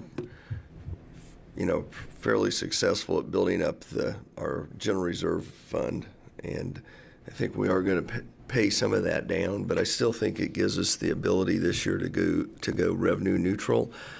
I don't know if we can promise people we're going to do that every year, but I think we still have the cushion in there to go ahead and do that this year. I definitely would like to see that happen for this year. Guess I look at Debbie and Yeah, we can interim work. city we can manager work to with make sure they're revenue comfortable with neutral. that, Yeah, too. that's kind of what we planned for all along in the budget, even without knowing what the assessed valuation would be. So, yeah, I think we're comfortable until we get to we really need to have a plan to spend down the fund balance before we start asking for additional and new revenue. So, and we're working that out. Which we are spending some of it down this year. We're spending With the $5 about $5 million. million down this year, and then I think the plan will be $5 million next year, and then, $4 or $5 million or $1 or $2 million, depending on, if sales tax just goes gangbusters, then that number can be bigger. I mean, so it's really dependent on how sales tax revenues come in and that flow. And the only concern you would have would be that you're losing the opportunity at that, as that capture. rate, to capture that. Right. And that doesn't happen every year. So if something would happen that in the future you needed to capture more tax dollars, you may not be able to go at the current mill levy rate. You may have to up that rate in order to capture that assessed growth. valuation. Yes. And that would be the only thing And that you I would shouldn't- consider. Shouldn't feel guilty about doing it. I mean, homeowners expect to sell their house for more than they bought it. It's that same increase that allows cities to say, well, as we have more valuation, we'll have more money to spend on playgrounds and parks Right. and streets. So it's, unfortunately, yeah. Sorry, I did not mean to interrupt you, sir. We're just in the position of almost feeling guilty, accepting the increase in valuation, that all of this development and stuff we're doing is geared to provide. There's a dynamic that I've been noticing on the business side of my life, and that is I'm seeing a lot of retirement age people, or more than I'm comfortable with, that are starting to, their home is paid off, and the insurance premiums, I mean, everybody's experiencing what we're experiencing here, as a government entity, and then the property tax, and it becomes such a hardship that they have to sell the home and rent because they can't afford it. I mean, even though it's paid off, there's still a financial burden with that ownership. And I think anytime that we have a chance to say, okay, we're not going to be one more thing chipping away at that, that's just kind of where I'm at. But again, I'm also a real estate investor, and I have property, and it affects me as well. But again, it's a trend I've been seeing the last 4 or 5 years since this inflation trend, and the valuations of properties have gone up, and insurance premiums have gone up, and I figure if we can cut people a little bit of a break, let's do it. And just that's a kinda where big I'm at. problem in larger cities. You have older people who own houses, but all of a sudden their property tax is quadruple or quintuple, and they can't afford that house that they own.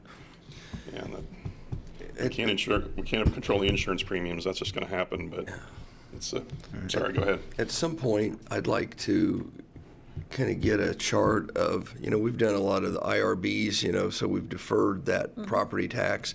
It'd be nice to have kind of a schedule of what comes off when. And I know that we're a ways out from a lot of the large ones coming back, but the city's going to reap that benefit at some point when some of those large investments that we gave IRBs to come back on the books. So it'd be kind of nice to know what year certain things are coming back on. Not sure how much it affects this commission, but the commissions after this are going to want to know that for future budgeting. Okay. And I'm sure we have some smaller ones that are probably coming off in the We near do every now future. and then. We have some of the older ones that are coming off that are not as significant. Right. But, yeah. So do we have a consensus on whether to stay at the revenue neutral rate or do something differently? Say revenue neutral. Yep. I agree to stay revenue neutral, and to Commissioner Hoppeck's point, some of these big projects coming on the tax rolls in the years ahead, it would be nice to have an idea what that's going to entail. And, at that point, I think we can exceed revenue neutral, but still keep our mill levy from increasing on everyone. and capture that value. Sure. Okay. The next fund is the Sales Tax Capital Fund. The first, as you know, sales tax did not do as well as we anticipated in 2024. 2025, currently it is trending up. And I looked at this the other day. Where we are today is almost an exact duplicate of what we did in 2023. So almost every month from January to May, we were at the exact same point in 2023 as we are today. And in 2023, we ended up 3% over the prior year. So that was just Debbie, just geeky stuff I had to look at. Anyway, we did not do that in 2024. So due to those collections going a little less, this gives you the annual commitments. We do have previous debt that we had committed to pay for. We have current debt with the streetscape, fire apparatus, and some river renewal projects. That portion of the river renewal projects comes out of the $1.3 million that we set aside for them. That leaves that $875,000 roughly.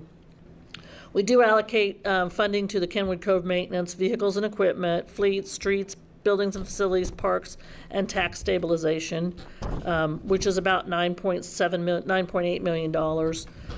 We have internal costs of, we set aside $100,000 for planning projects if we have things that come up that we need to do some internal planning for, and then trails, we set aside $75,000.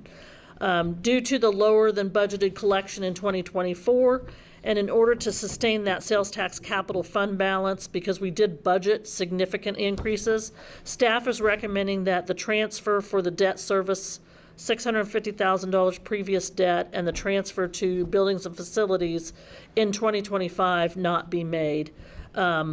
I showed you here the debt service fund had a little over $3 million fund balance at the end of 2024, and the building and facility fund had about $1.7 million. So we don't feel like with the plans that we have set in place that either of those transfers not being made will affect the ability to maintain our long-term plans for those two funds. The sales tax capital fund, we have budgeted a deficit of about $1.7 million. We're budgeting about 2% increase in sales tax over the 2024 actual. Obviously, if 2023 or 2025 continues, that number may change, but that does put us pretty low in our fund balance at $756,000. I believe that target is $750,000 or $500,000. I can't remember off the top of my head. Thought I wrote that down somewhere.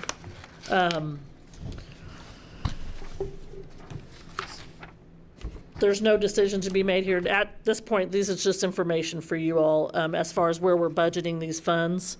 When we get to the decisions, I'll tell you. The next fund is Business Improvement District. The district has requested that, their Board of Commission has requested that they do not increase fees this year, so we're budgeting $130,000 in both revenues and expenditures. This is a pass-through.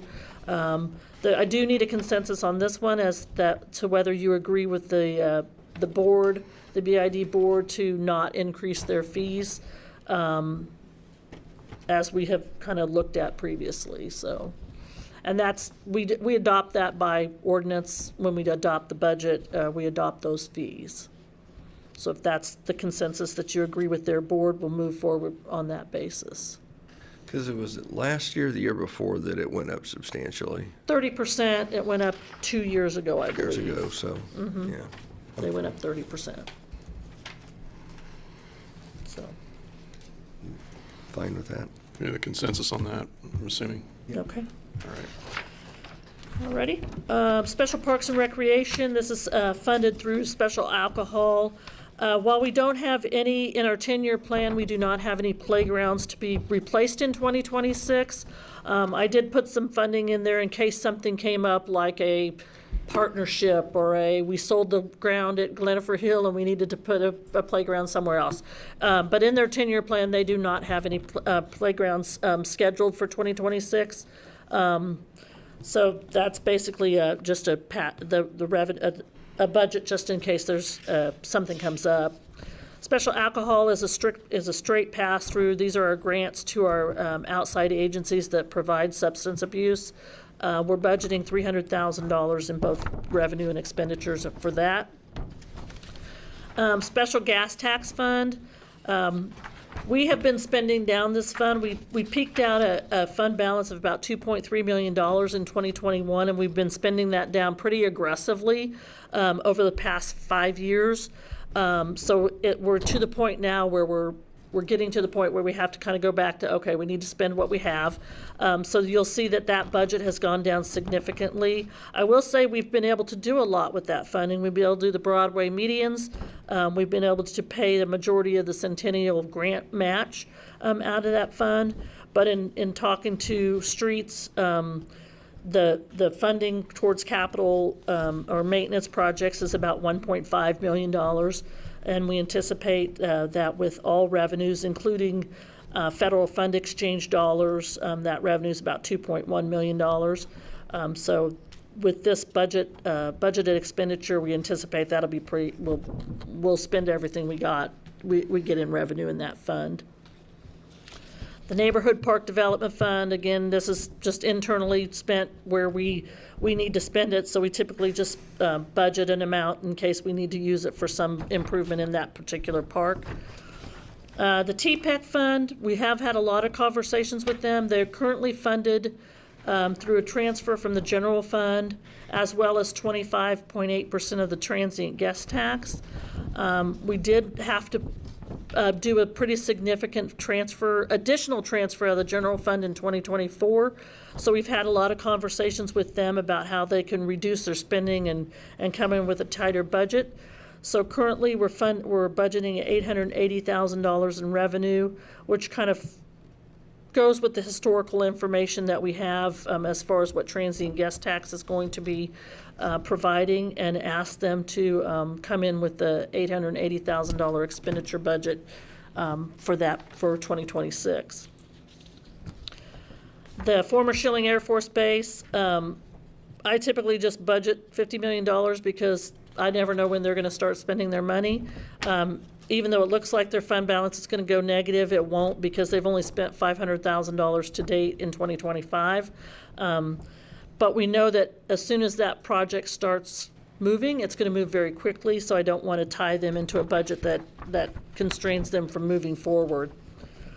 Work comp, this fund's been pretty stable as far as expenses. We're budgeting $315,000, which is basically the average over the last 4 years. The $250,000 revenue comes from transfers from other funds. It's based on positions in each of those funds and the cost of a risk assessment for each of those positions. The debt service fund, the 2026 budget does include the revenue neutral rate and the reduction of that $1 million that we've talked about earlier, moving to the general fund. With that, we still believe that the cost of our payments is going to be less than what we bring in revenue, with special assessment payments and transfers from the enterprise funds that have debt service that go through that fund as well. So we're budgeting about an $8 million payout and about $8.5 million in revenue. We have also adjusted the 2025 budget to reduce the transfer that we talked about earlier from the sales tax capital fund. And we still believe that fund is going to be capable of providing us with the long-term planning that we have put in place. The next couple of slides are really just informational. We had been asked about the Animal Shelter Donation Fund and what the status of that funding was. So Parks has helped provide some historical information about where that funding comes from, whether it's restricted or not, that revenue from donations and such, and kind of where that money's been spent over the course of the last 5 or 6 years, and kind of where that fund balance stands. So as you can see, there's some restricted donations as far as grants from Petco or specific programs or things like that. And then there's non-specific, so unrestricted. And so when we spend that money, we have to be careful about how we spend that and make sure that we're meeting the restrictions of those donations as we go along. The balance at the end of 2024 was $618,684. I have the numbers that I have in here for you were through May of 2025, and I've updated those to include the Parker Park improvement or dog park, and also the Barkley Park. That's hard to say. Work that you approved a couple weeks ago. So with those encumbrance in here, we anticipate the fund balance, or the fund balance right now is about a little over $181,000 in that fund. And the next slide I wanted to provide you was their 10-year plan. Obviously, with the spending that we've done on those dog parks, they're probably going to have to do some adjustments to this 10-year plan, but this was prior to those plans. So they'll be redoing that 10-year plan and kind of reevaluating the priority and the dates of some of those projects that they're wanting to do in the future. Are there any questions on that? Brett's here if you have any. I know that's just information that we had been asked for, so we wanted to provide that for you. Do we have any questions? Okay, so the other thing that we've been talking, that's been thrown out there, I would say, is with the increase in our insurance, would it make sense for us to have a risk reserve fund? So what I provided here is kind of where our expenditures have gone as far as risk management. And you can see in 25, and we're expecting in 26 those numbers to go pretty high. Those claims have gone up, I mean, significantly over the past, in 2024, they went up 43%, our premiums and claims for that. These currently, if we did nothing, what would happen is anything that happened would come out of the general fund. We have a general fund reserve that's the reason we have it there, is for unanticipated events such as this, insurance and claims and such. So that was kind of where that information was going. So then I asked Nancy, who the risk manager, I said, so what would be the pros and the cons if City Commission decided to do this or not? She believed that it would provide a safety net for unexpected claims. It would reduce the need for borrowing, which we've never borrowed money for a claim, but if something came in, you may have to do that. It demonstrates financial stability. The cons would be the cost of holding cash. Your reserve fund may not be able to keep up. It'd be difficult, in my opinion, to know how much to put in there and where to take it from. So we'd have to really do some analysis about where is the risk coming from, and then do we take that from the general fund? Do we take it from the enterprise funds? Things like that. From my perspective, with the general fund balance that we have, we don't probably need to make this decision today, but it just was something that came up in conversation. So I wanted to just present that information to you. I mean, at this point, we're really not recommending that we would do a No. risk reserve fund. I mean, we've been able to handle it in the general fund just through the normal budget. And then also the other funds, the enterprise, I think that's what makes it hard is, we have all this insurance, but it's not just for the general fund. Right. If you have something that happens to a front-end loader at Right. the landfill, then it's got to come out of that fund. And so shuffling those things around just didn't really feel like it made a lot of sense to basically pull that money and lock it up for that purpose. So with the fund balances that we have across the board in all of our funds, we can really sustain some of those hits if we really have to, some of those fluctuations without taking that money and locking it into a particular fund, Use. if Right. that makes sense. Right. So our next steps, with your decision to go revenue neutral, that means we stay on track for We need to adopt our budget by August 25th, so we'll have to have a public hearing prior to that. So the next steps for us will be to bring the water and wastewater rate study to you, to kind of have a conversation about that. We'll also want to talk about general fund spend down. As Commissioner Hoppick mentioned, we did budget in '25 to spend part of that down for the river project. We're hoping to have CIP and sub-CIP put together for that July 14th meeting, just so that we can stay on track and keep those things moving. And then we'll be ready to set that public hearing date for the first meeting in August. So that's all I have. Thank you very All right, much. that was a lot, so. That was very comprehensive. That's it. We'll resume at the regular time at 4 o'clock, regular meeting.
Okay, looks like we're live. All right, everybody, welcome to the Salina City Commission meeting for June 23rd, 2025. And I'll start with asking for the staff confirmation that the Kansas Open Meeting Act required notice has been properly provided. Yes. Thank you. And on to roll call. Mayor Lankowitz, Here. Commissioner Davis, Here. Commissioner Hoppick, Here. Commissioner Ivy, Here? Commissioner Longbine. All right, those that are able, please stand and join me for the Pledge of Allegiance in a moment of silence. I pledge allegiance to the flag of the United States of America, and to the republic for which it stands, one nation, under God, indivisible, with liberty and justice for all.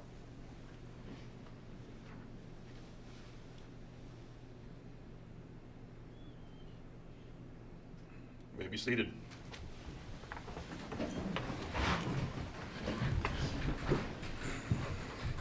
Before we get rolling on the rest of the agenda, it should be noted that in development business, 6.2 and 6.3 will be removed from the agenda. And with that, on to consent agenda. Item 4.1, consider approval of the minutes of the June 9th, 2025 meeting. Item 4.2, consider awarding the bid for the 2025 sidewalks project to Ram Contracting and Dirtworks LLC of Salina, Kansas in an amount not to exceed $103,307.09. And item 4.3, consider awarding phase 1 of the bid to replace and refresh the landscaping on South 9th Street medians to Landscape Consultants LLC in an amount not to exceed $131,283.56. Thank you. Is there any item a commissioner would like removed from the consent agenda? Nope. Is there a member of the public that would like to comment on any item from the consent agenda? I'll bring it back to the commission. Mayor Linkowitz, I move we approve the consent agenda as printed. Second. We have a motion and a second to approve the consent agenda as printed and read. Those in favor say aye. Aye. Opposed, same sign, passes 4-0. And on to administration. Item 5.1, consider authorizing the city manager to enter into an agreement with Travelers and/or Chubb for renewal of the city's comprehensive property casualty insurance. Commissioners, Sean Hennessy, Assistant City Manager. What you have before you is basically a breakdown of the different insurance coverages along with their costs for those different areas. I won't read them all to you. It's in your packet, but essentially this is our property insurance and a lot of our liability insurance for areas such as cyber and police, et cetera. What we've witnessed over many, many years, actually, especially very recently, is some very large increases in the overall prices to this. So what we looked at, we did look to see about finding what there was potential for other coverages, and you'll see that we did solicit from several other agencies to see about getting competing quotes. However, due to some of the losses that we've incurred in the past, as well as the construction types of some of the buildings, they declined to provide most of those coverages.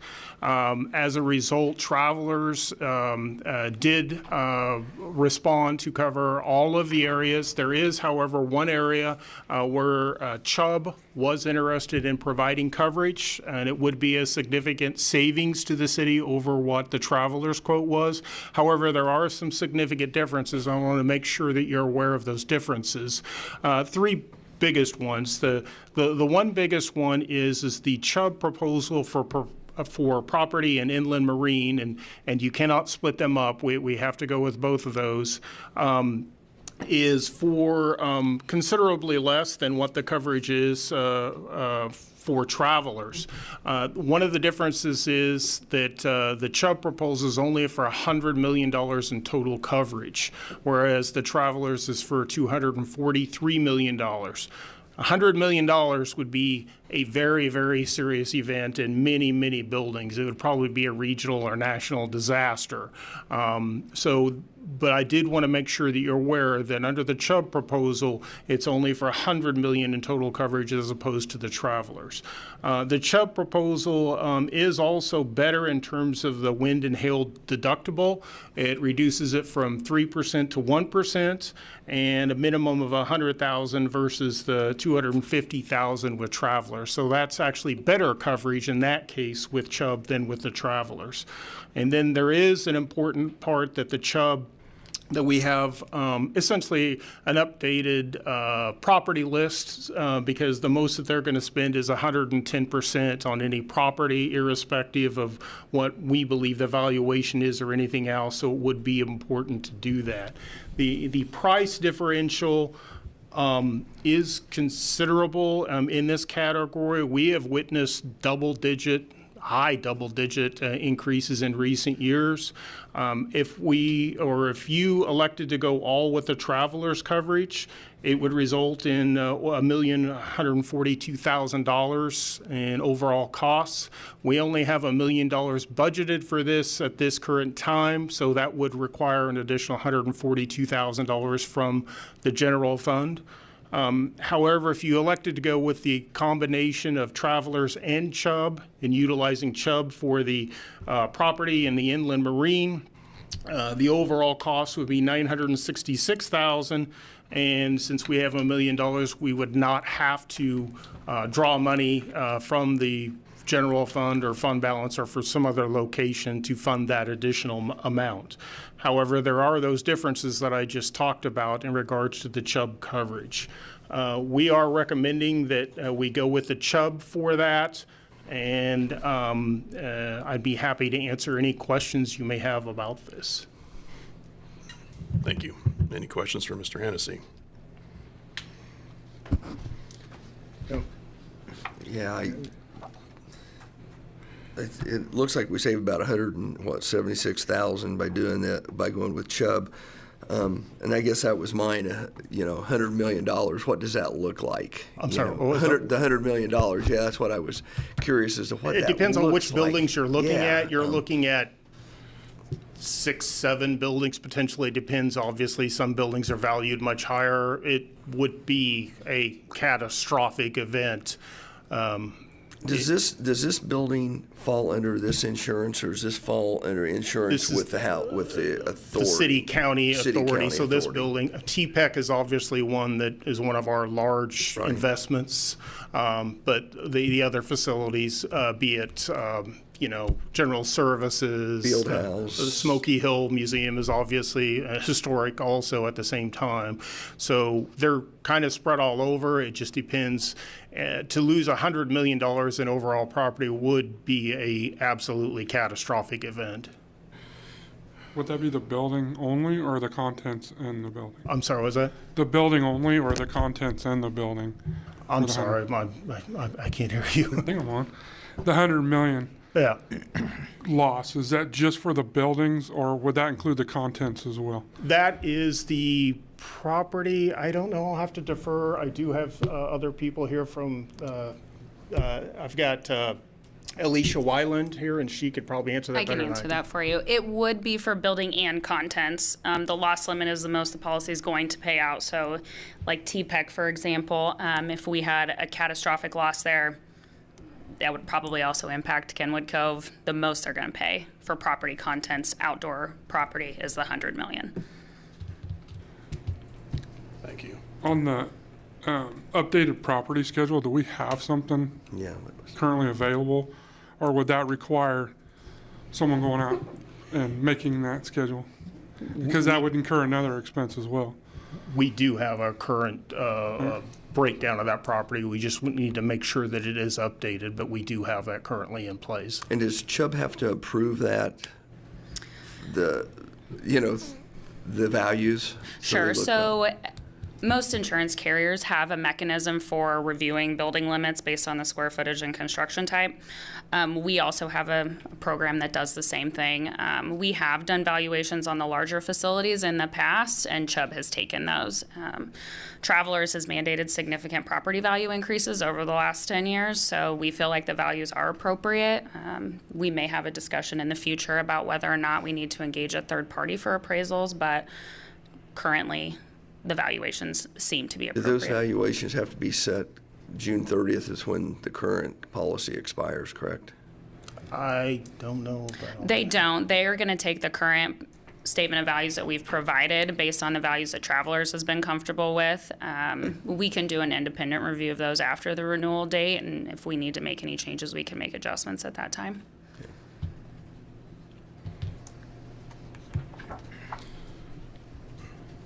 So in short, the probability of benefiting from that 1% deductible versus getting left out in the cold with that $100 million cap. Yes. In some ways, the coverage is better. In other ways, it's not as good. So it just depends. Kind of weighing the. Understood. Thank you. Any member of the public wish to comment on this item?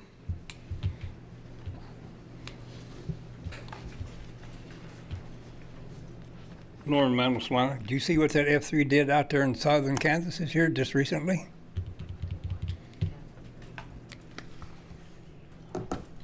Thank you. Anyone else? I will bring it back to the commission. So the mayor moved to approve a motion authorizing, I'm sorry, let me start again. I move to authorize the city manager to execute an agreement with Travelers and Chubb for property casualty insurance in the amount of $966,554. Second? All right. We have a motion and a second. Authorize city manager to execute an agreement with Travelers and Chubb for property casualty insurance in the amount of $966,554. All those in favor say aye. Aye. Opposed, same sign. Passes 4-0. And on to 5.2. Item 5.2, conduct a discussion on updates to the Salina Police Department building and consider authorizing city staff to self-perform improvements and award contractor bids for phased work for the building. Troy, you want to come on up? Sean Hennessy, Assistant City Manager. So what you have before you is this has been in the planning for quite some time.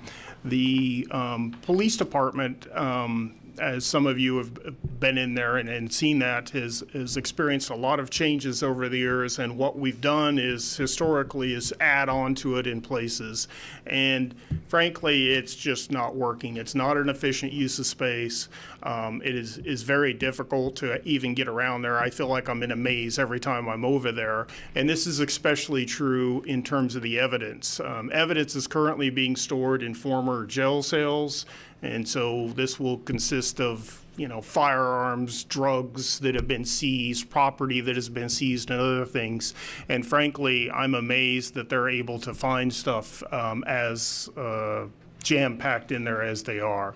So we've been aware that we're not going to be able to build an entirely new facility. So what we wanted to do was to both maximize the use of the existing space and try to minimize the overall cost to it.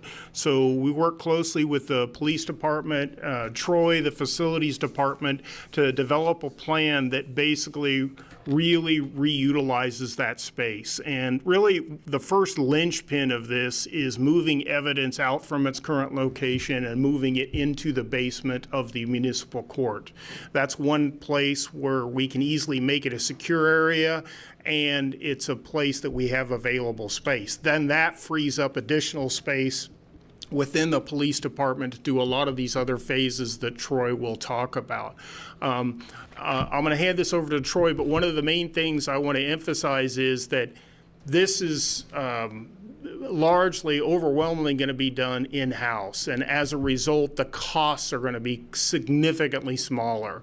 What we're looking at is $175,000 that is in the current 2025 budget, and then $300,000 in 26 and 27 for an overall plan of $775,000. I don't know exactly how much it'd be if we contracted out for this, but it would be many millions, I'm sure. We're not really looking to do hardcore structural changes, but this is a very comprehensive reutilization of space and reorganization that I think will be much more efficient and serve the needs of the police department as well as the citizens. So I'll kind of hand it over to Troy to talk about some of the phases. Good afternoon, Mayor, Commissioners. Troy Reinert, Facility Superintendent.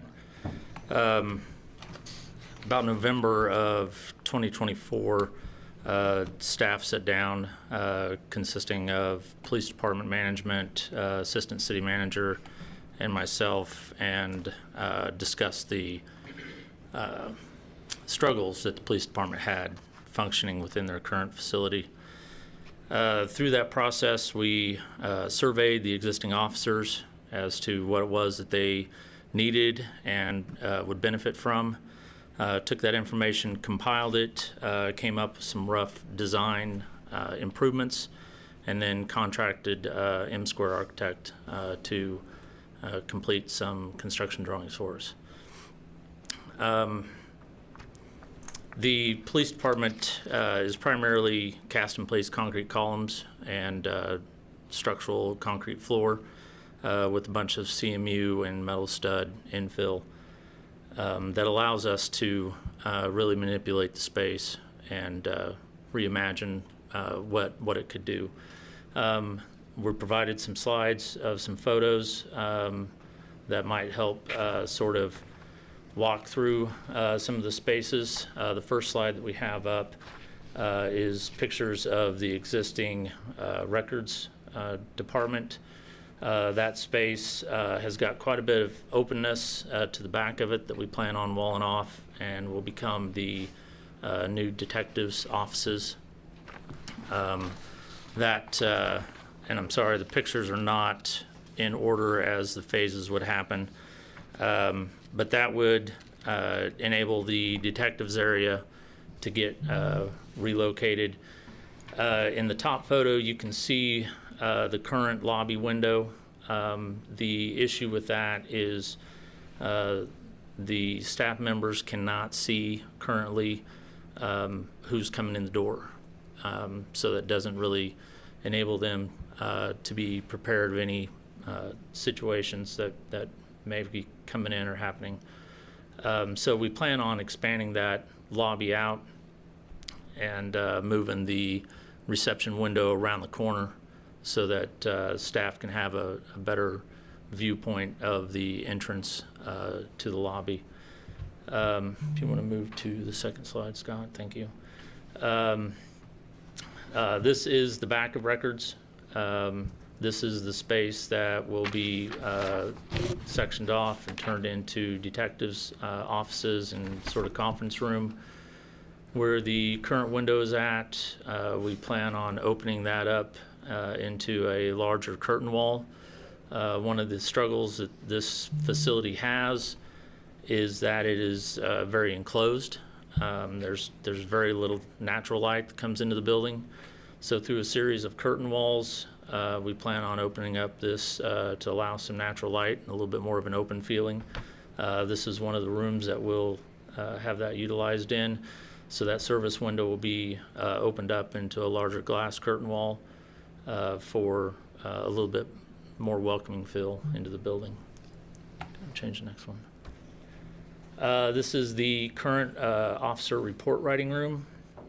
As you can see, there's several workstations in the space that sometimes can be distracting as officers are trying to work and write the reports.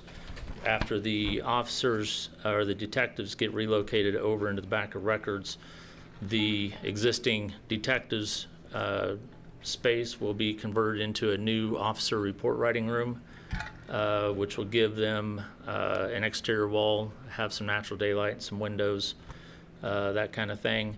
This space then will actually get expanded next door and encompassed into the current staff. Help me out, James. What's that? Briefing room. Briefing room. Thank you. So the report writing room and the current briefing room is adjacent to the existing record space.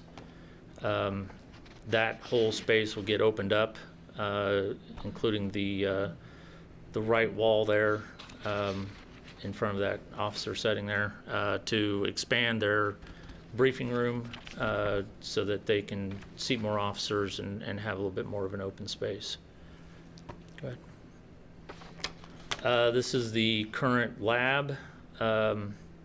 This will be converted into a new evidence packaging room. It will be adjoined to the briefing room, so as officers come in, they'll be able to process the evidence that they bring in, package it, and stage it ready for the evidence techs to take it down into the basement for processing and storage. That space will be converted into the lab, get new counters, countertops, and vented lockers. Go ahead. This is evidence. This is currently overused and not very conducive to storage. It's old jail cells. It's the old jail portion of the PD station. This will all get demoed out and opened up for lieutenant offices and a break room to the west.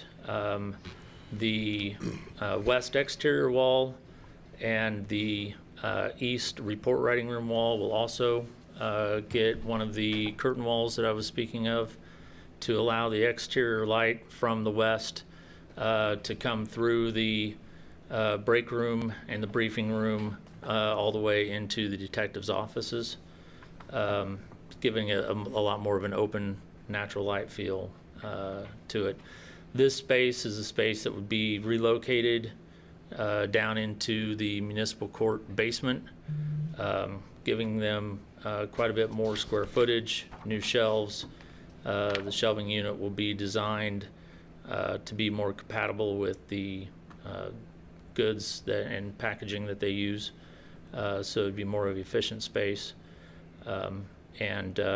The access to the evidence space from packaging would be solely done by the evidence techs. So there wouldn't be any necessary officer travel to the basement of the PD. Next one.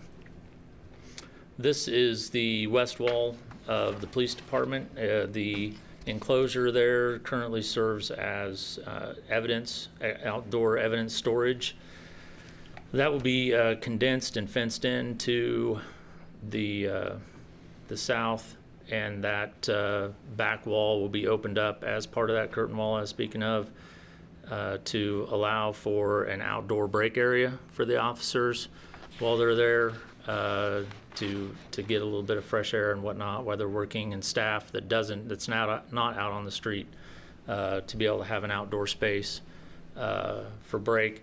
This area is still enclosed within the outdoor pen area, so it is secure and would be secure even though there's just a partition, a screen wall there. It is within the 10-foot security wall. Yeah, okay. This is the current men's locker room down in the basement. This would be one of our final areas or final phases down in the basement. This area here would be completely demoed out, and the men's locker room would be moved across the hallway to what is now DTF or Drug Task Force.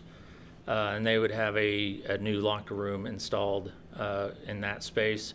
This space will be turned into 2 quiet rooms or nursing rooms for staff. There is one of the concerns we got is there's a lot of holdover for officers that work third shift and then have 9, 10 o'clock court dates or court hearings that they have to go to that live out of town. So, you know, they don't have enough time to drive home, drive back, doesn't make any sense. And the current station has no place for them to hold over, catch a couple hours of sleep or anything like that. So this would provide a couple of rooms for them to do that. The next one. This is the current women's locker room and the locker area of the men's. We would open this space up, the men's space up to the women's to provide them some additional lockers. Some of those lockers would be changed out to larger gear lockers, providing them more space for the street officers who have vests, change of clothes for court, and that kind of thing, and expand the women's locker room that's currently a little undersized. Again, the men's locker room across the hallway would have approximately 75 lockers and expanded facilities beyond what they have currently. And this is the Drug Task Force space. These two spaces that are pictured would be cleared out and locker facilities to be installed. The larger picture would be where the locker room itself would be. The smaller space would be where the toilet, showers, sinks, those kinds of things would be installed. And this is on the second floor. It's the current administrative assistant to the chief. That's the space that they utilize. Currently, the second floor, I believe, was the old municipal court. So this space was turned into staff office.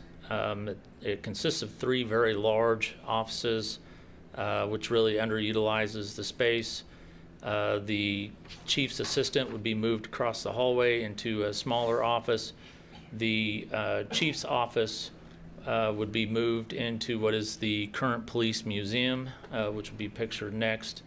And this center space, consisting of this space, the chief's office, a conference room, and a training room, would all be opened up into one large multi-purpose training room, conference room area.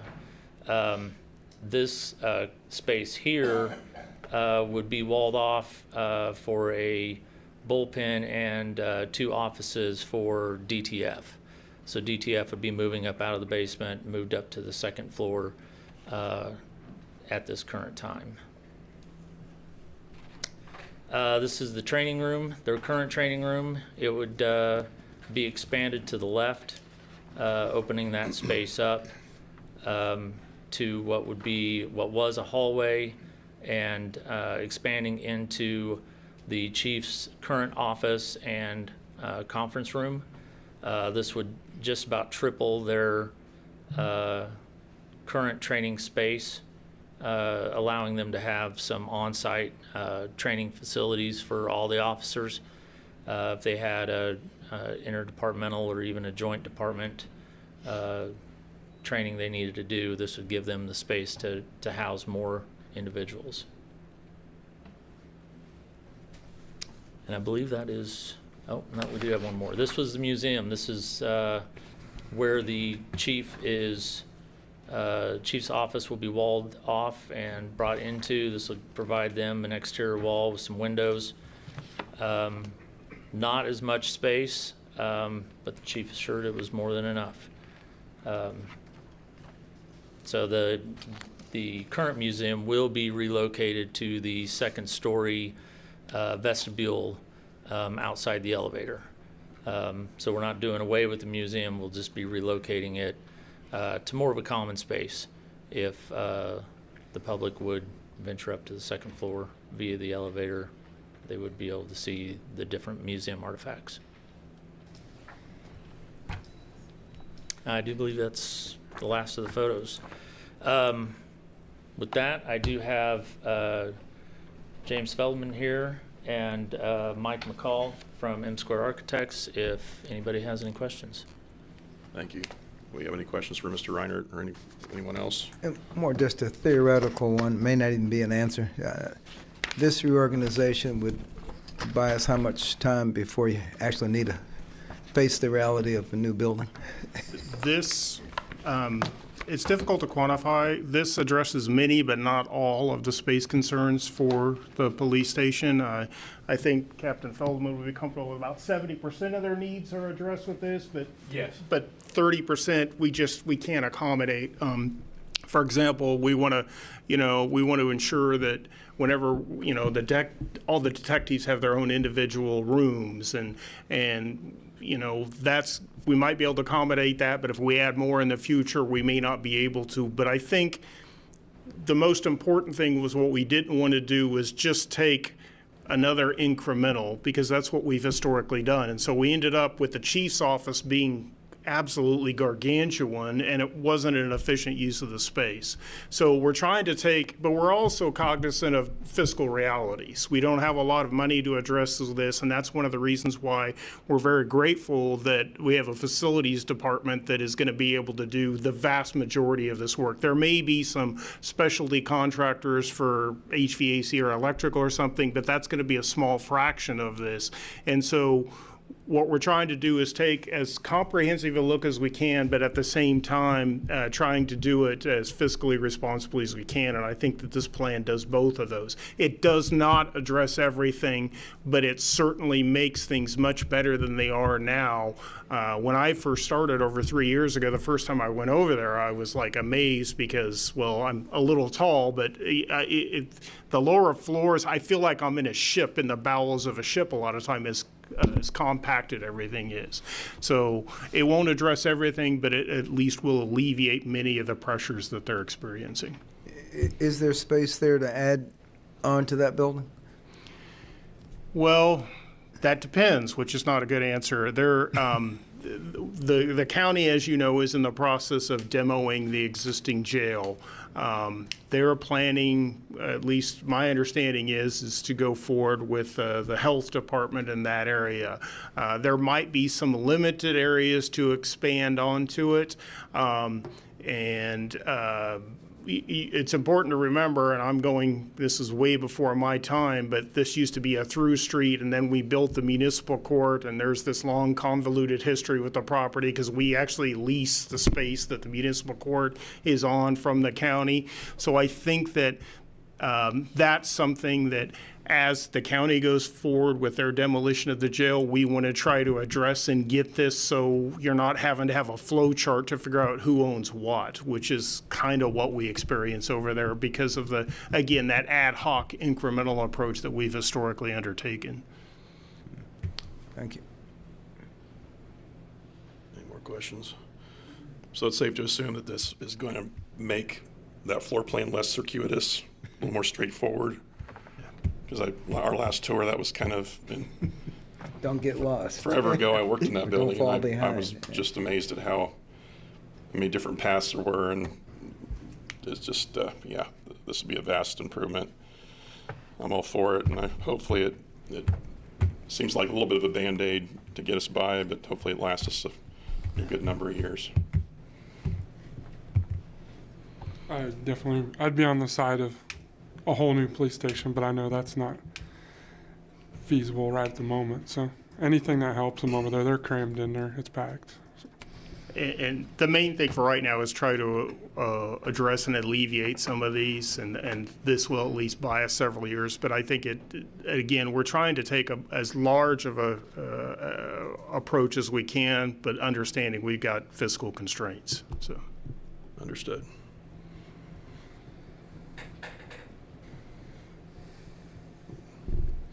That it? Okay. Any member of the public wish to comment on this item?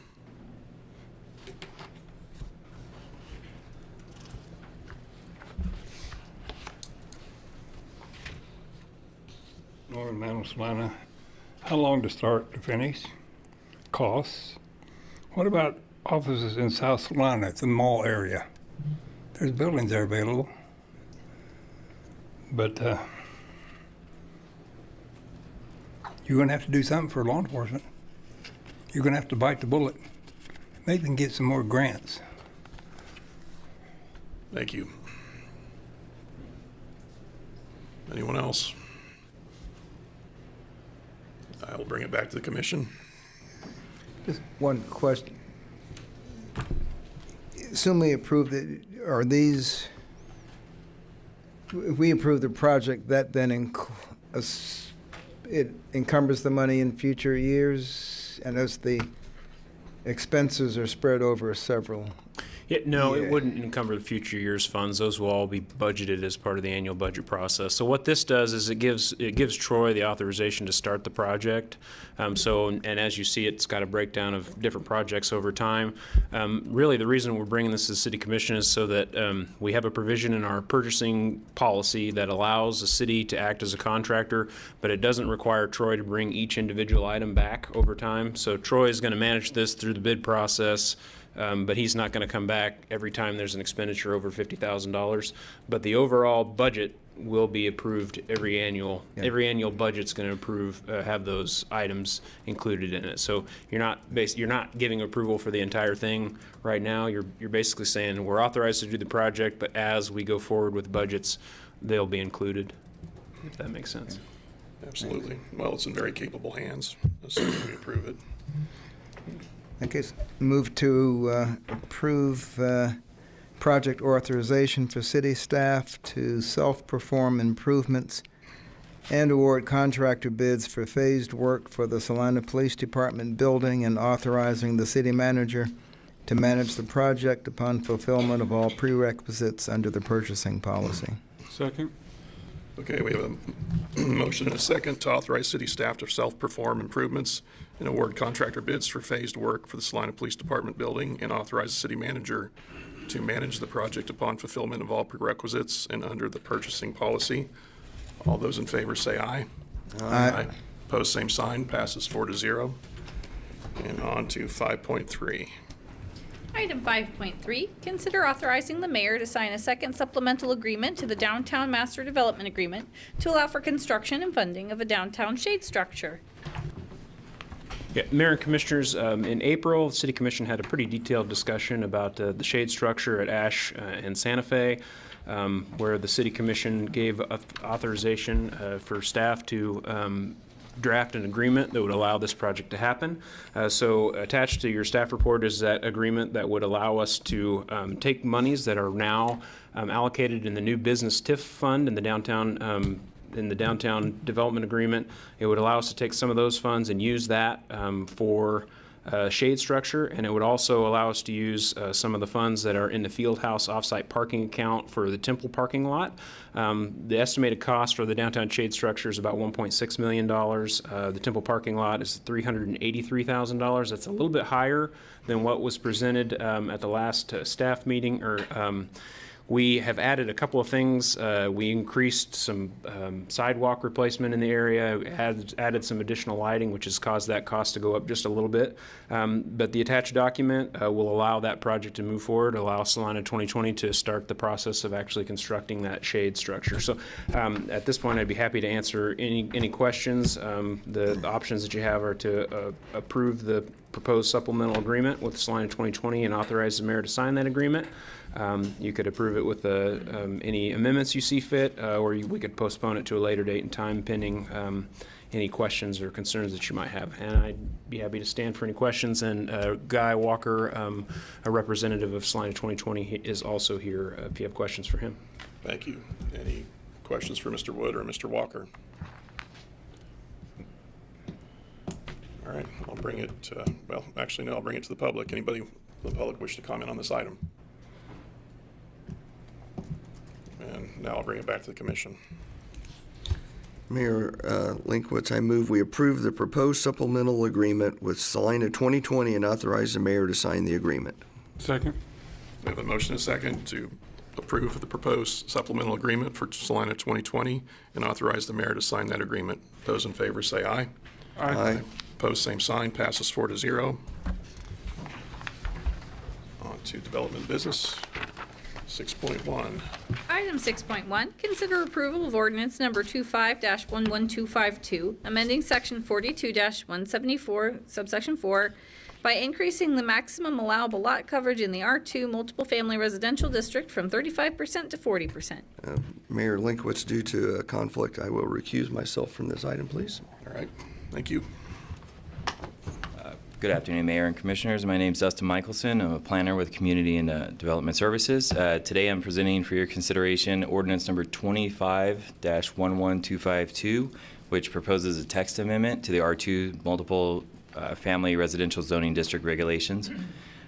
The request before you is to amend the zoning ordinance to increase the maximum allowable lot coverage in the R2 district from 35% to 40%. This is a proactive update to our regulations to better align them with modern development standards. This item was presented to the Salina City Planning Commission on June 3rd, and following a public hearing and review, the Planning Commission found the request to be consistent with the zoning ordinance and voted 6-0 to recommend approval of the amendment as proposed. And checking the slide here. First, I wanted to address the primary reasons for this proposed update. The amendment directly supports several key objectives in the city's 2010 comprehensive plan. The plan identifies the R2 district as appropriate for medium-density housing, including townhomes, and encourages a greater diversity of housing types. This amendment facilitates the development of such projects. Furthermore, this change is particularly impactful for supporting infill development. And as the data in attachment 7 of your packet shows, the R2 zone properties in Salina have a median lot area of just over 7,000 square feet, which is the smallest median among all of our residential districts in the city. Updating the lot coverage standard provides a flexibility for reinvestment and the construction of new housing on these existing and often older and smaller lots throughout the city. This also aligns directly with the policy goals of the city's Live Salina plan, housing plan, particularly its strategic focus for 2025 through 2030 on encouraging infill development to provide a greater diversity of housing choices. By providing more flexibility for this missing middle housing types like the townhomes and duplexes called for in the plan, this amendment is a regulatory step towards meeting those identified community needs. The need for this update is also driven by long-term national development trends. First, as shown in the chart on attachment 8, the average floor area of a new home has grown by approximately 45% since our zoning code was last comprehensively written or updated in the late 1970s, in 1977. And this chart here on this slide, it's a little bit hard to read because it's small, but there's a few vertical dashed lines. The one further to the left shows where 1977 is at. There's a dashed line out at the right side, and that's 2023, and it kind of shows the growth pattern over that time. Second, that growth is compounded by the demand for larger garages. The chart in attachment 9 shows that the percentage of new homes built with 2 or more car garages has grown from 60% in 1977 to 83% today. And what that means is a new home with a garage, or the type of parking facility that's constructed with a new home, has risen over time. It's trended towards from smaller single car garages or carports or some smaller parking facility to a 2 or more car garage. Taken together, these trends mean that modern marketable homes simply require more lot coverage than our current 35% was designed to accommodate. And if we look at a specific example here, it would be the Aeroplanes edition. As a case in point, the review of Aeroplanes, a new townhome development, brought this issue into focus. During its review, staff found that some of the townhome designs slightly exceeded the 35% lot coverage limit, while a minor administrative variance addressed the immediate need for a few lots in this subdivision. This example made it clear that our ordinance does need to be updated to better accommodate modern development across the R2 district.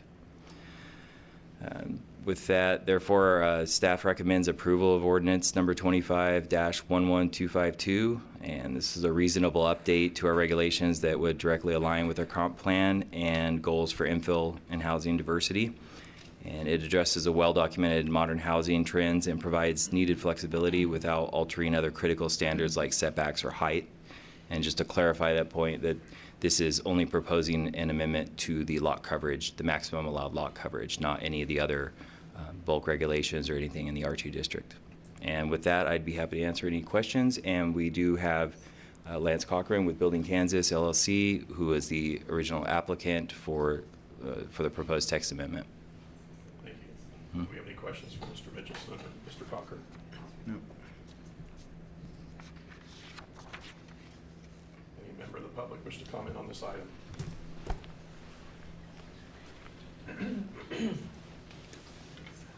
Excuse me. Good afternoon. John Blanchard, Salina. I'm going to try to keep a straight face up here because when I heard all of that about how the purposes of why we need to change this thing, because getting in touch with, modern building and so on. Listen, the reason why we're doing it is they got about 90 lots over in this new development that somebody missed the lot coverage on the review of the plans. Now, we've missed a lot of things on the review of the plans. I don't hold that against the developer. So, in essence, I say let them do it. But when you make it sound like we've got to get the code in line with the zoning, in line with modern buildings and garages and all this stuff, the fact of the matter is that they chose the zoning that they were going to apply on this particular project, R 2.5 or whatever it was. But the 35 or 40% lot coverage is already available in 2 other of the zoning districts that they could have easily accommodated this with just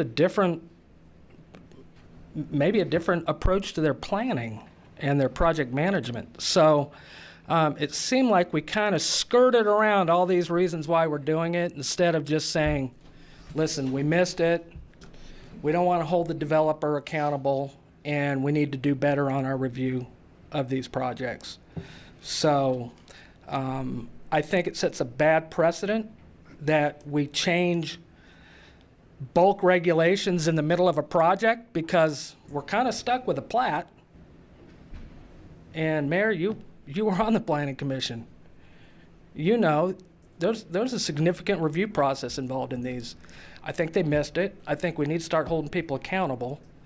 And in this case, I don't think the people you hold accountable is the applicant. So I think we're between a rock and a hard place, but let's try to, for good planning, apply good planning principles. Let's review these things. I know there's no building permit fees, so we're under cost constraints here. But we got to do better reviewing these plans instead of always coming back saying, well, this is a good learning lesson or whatever. But when we're up here presenting to change the zoning ordinance, let's be truthful about why we're doing it. All right? Thank you. Thank you. Anyone else?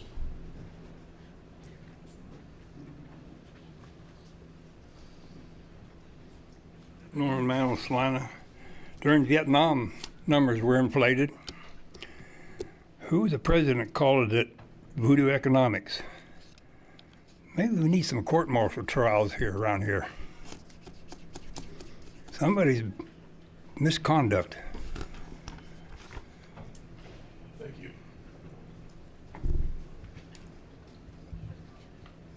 Now we'll bring it back to the commission. Well, I did just want to respond to Mr. Blanchard's comments. I actually written some of the same comments on my sheet of paper, and then I said, well, do you just make an exception for this one development and keep the rule the way it is? And then I did wonder how it got through with all the review. Then I looked at the reasons for changing. Unfortunately, what it says is we're building bigger houses to stay at home more. We're not out in the yard. The kids aren't out in the yard, and we spend more time in our cars, and we treat our cars better than our kids. I mean, it's more a commentary on where we're going as a people. And at the end of the day, I said, well, what's 5%? A person doesn't have to build 40% of their lot size. They can choose to build 40%. So I kind of agree with you. Right response for the wrong reason. But at this point, it's yay or nay, but I appreciate your comments. You're looking for a motion. So I would move to approve ordinance number 25-11252. Second. All right, we have a motion and a second to approve ordinance 25-11252, amending Article 6 District Regulations by amending Section 42-174, parenthetical 4, to increase the maximum allowable lot coverage in the R2 multifamily residential district from 35% to 40%. Those in favor say aye. We'll need a I'm roll sorry. call for this Oh, one. it's- Sorry, yeah. it's an ordinance, isn't it? Thank you. Roll call vote, please. Commissioner Davis, Aye. Commissioner Ivy, Aye. Mayor Linkowitz. Aye. Thank you. That brings us to other business. Any commissioner have any other business they wish to discuss?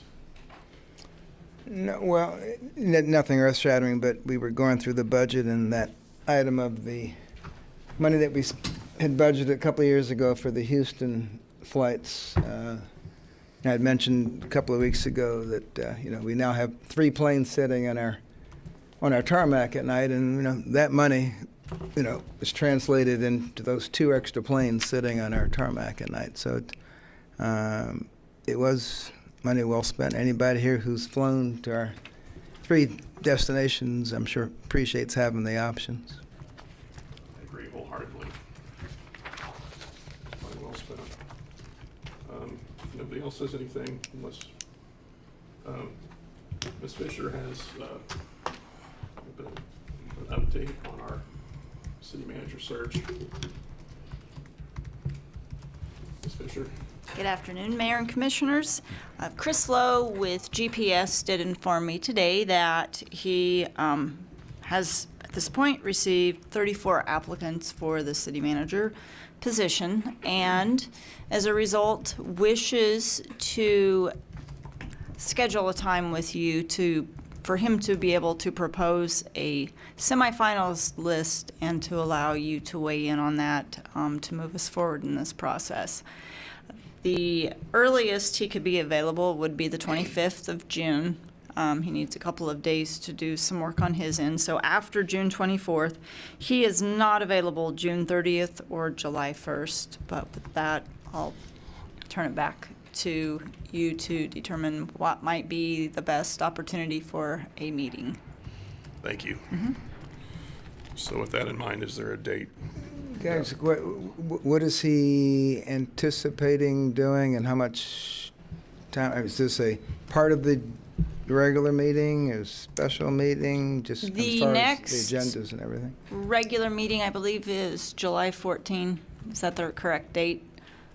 So that would be up to you if you would wish to do a special meeting prior to then.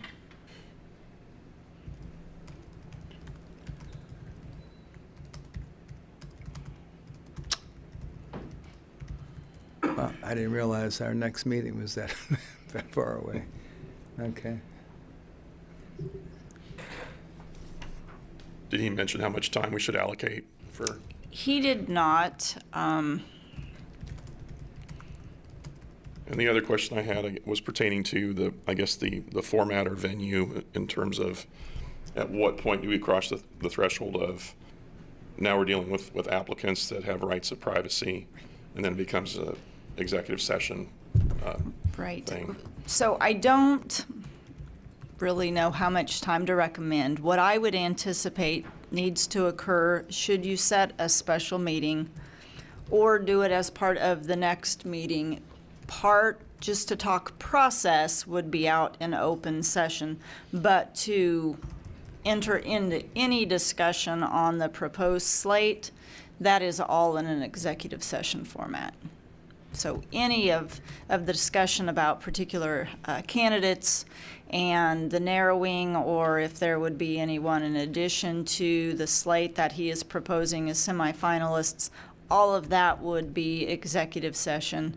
When I mention process, it would be after that point, and if there's any additional work that needs to occur, more generally speaking, and any public involvement, and that as this search moves on, that would all be a general process discussions out here in an open format. But yep, anything now that's candidate driven would be in an executive session format. Understood.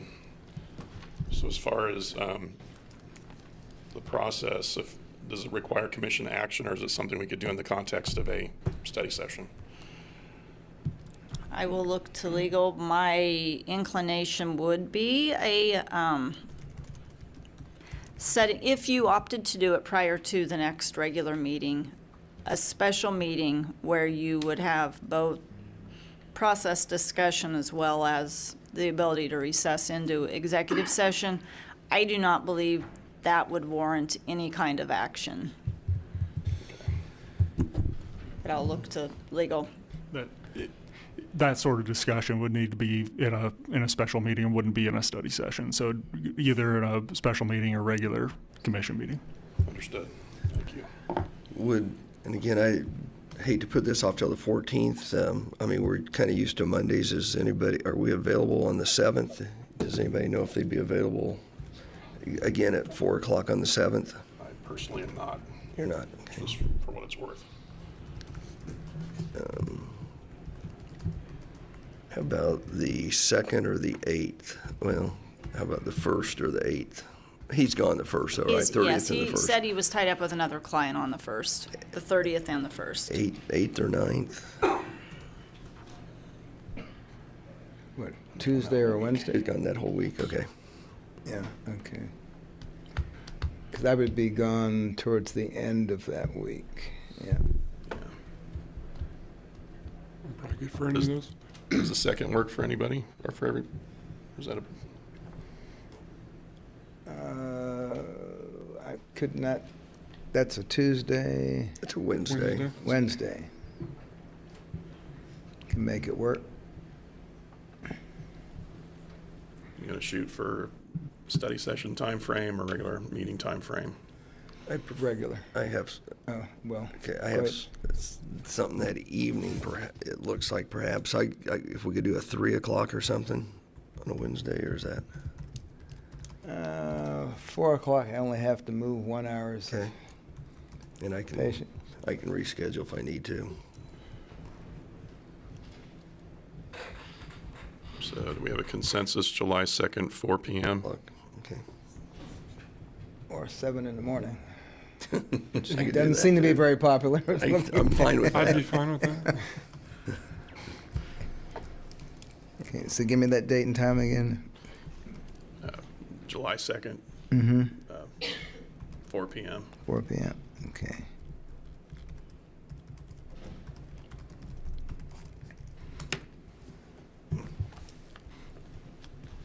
Do we need official action on that, or is that just, are we Well, good?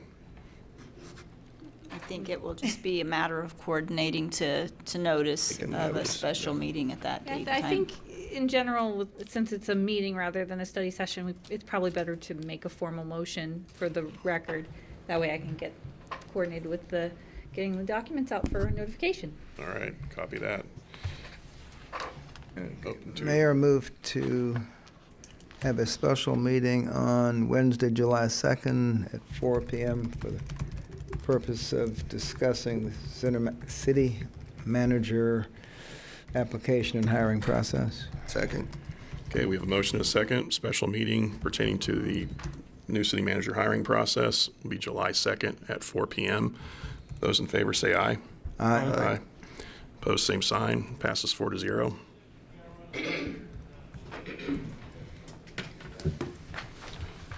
That will bring us to Citizens Forum. Please keep your comments within the 3-minute time frame. Please and thank you.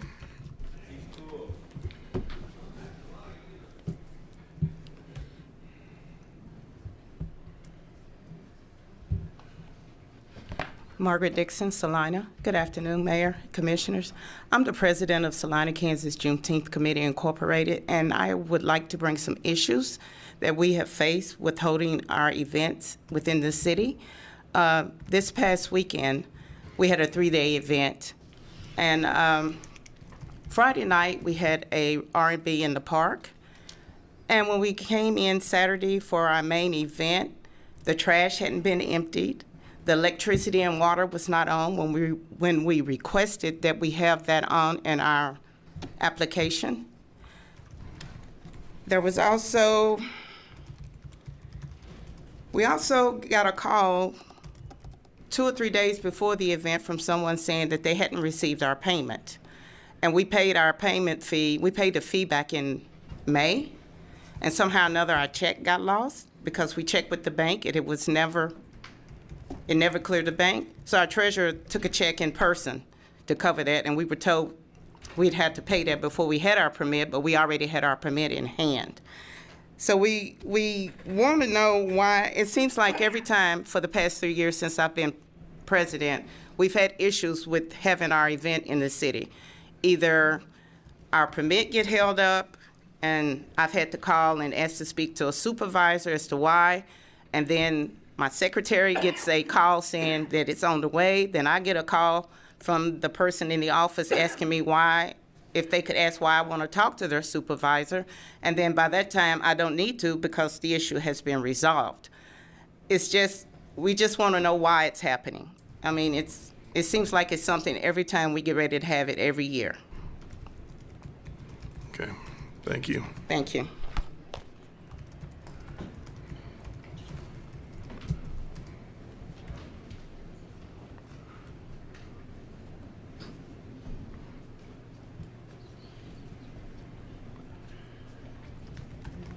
Norman Mantle, Salina. That log jam you got on Indian Rock. Let Mother Nature do what she does best. This is an occurrence that has happened since time immemorial. This affects wildlife. Ask the KDWPT. Is it affecting the bridge? No. Leave it there. Don't do it. Don't do it. You're going to build a shade tree that you do not need. It costs money. But you're going to use money, or you need money for a police station. So where's your priority? Also, the Kansas Department of Agriculture meeting is in Salina tomorrow at 10:30 at Ag Hall. This only happens 4 times a year. Will anyone attend from the city government? I doubt it. Thank you.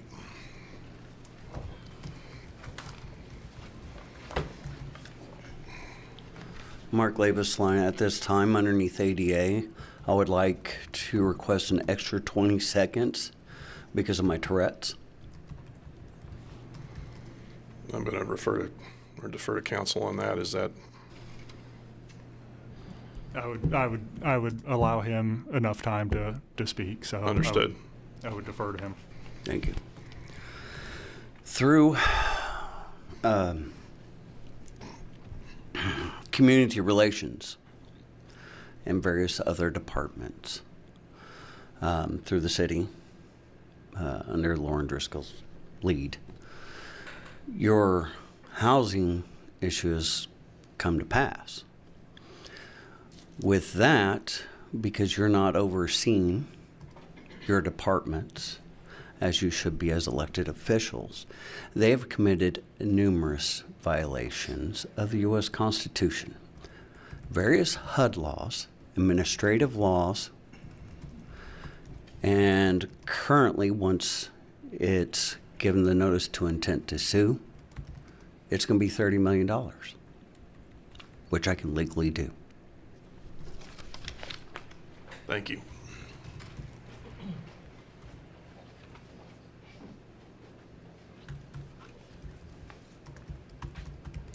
Mayor and Commissioners, thank you for the time. John Blanchard, Salina. First of all, Juneteenth was a great event. So Margaret, Vi, Trent, everyone on the Juneteenth committee, excellent job. I would just hope that you would look into some of their concerns because they've happened over the course of a few years now. And also maybe look into why only half of the street gets shut down during the Juneteenth parade when every other parade throughout the year gets the full street. Why I came here. June 2nd to the 23rd, this is now 3 weeks I've been here with no answers to Commissioner Ivy doing fire alarm testing without a license or insurance. On June 11th, I sent an email to the fire marshal that included an invoice for one of those inspection and test jobs. And I did not send a CC to any other department because I wanted to give the fire marshal time to work through that without any pressure from city staff, because it seems like without hearing from anybody, I've been up here for like 3 weeks, not a word from the city manager or the city attorney, not a word from building official or anybody about what's going on. So I sent that email to the fire marshal without a CC so that he might have the ability to make a response, which he did 2 days later. And I won't go into the details that I wrote on the email. I will post it on the Amazing Ex-Mayor's Facebook page, however. I do want to say that 3 employees on the outset of this whole thing who gave their analysis, I think, did an exceptional job. Joe Kovacic, the fire marshal, Lauren Driscoll, the Development Services Director, and Sean Homan, the building official. Commissioner Ivy has created multiple conflicts with staff and with his fellow commissioners. The interim city manager, I get it, you don't want to go against your former boss's judgment, and you don't want to put a commissioner and 2 other commissioners who have come to his defense on multiple occasions. I get that you don't want to go against them. So I think you are in a bad spot here. Clark Mizen Linville, Greg Bankson, he was involved in the original decisions, and I think he's in a bad spot. I'll cut to the chase and just say my suggestion is this. Mayor and commissioners, at least the 3 of you that are able to, I think you ought to contact the office of the state fire marshal and ask for an independent investigation into this matter. I think it will require either a verbal or a written cease and desist order against Mr. Ivy. And I hope that you'll do that. I hope that you'll take action to do that. I think knowing that Commissioner Ivy has done this work without the proper licensing and the proper insurance, I think opens you guys up for immunity. Every day that goes by, a fire system that's tested today can go bad tomorrow, which is why you need to have the insurance, the license, and the testing, because somebody's liable. And so one of the questions was, is the city liable? Your time is up. Who's liable on this stuff? Your time You is have up. immunity, but if you willfully have negligent in your oversight, then I think your immunity goes away. So I hope you'll do the right thing. If you don't, by Wednesday, I will be contacting the Attorney General's office and the Office of the State Fire Marshal. So I hope that you guys will take action. Thank you.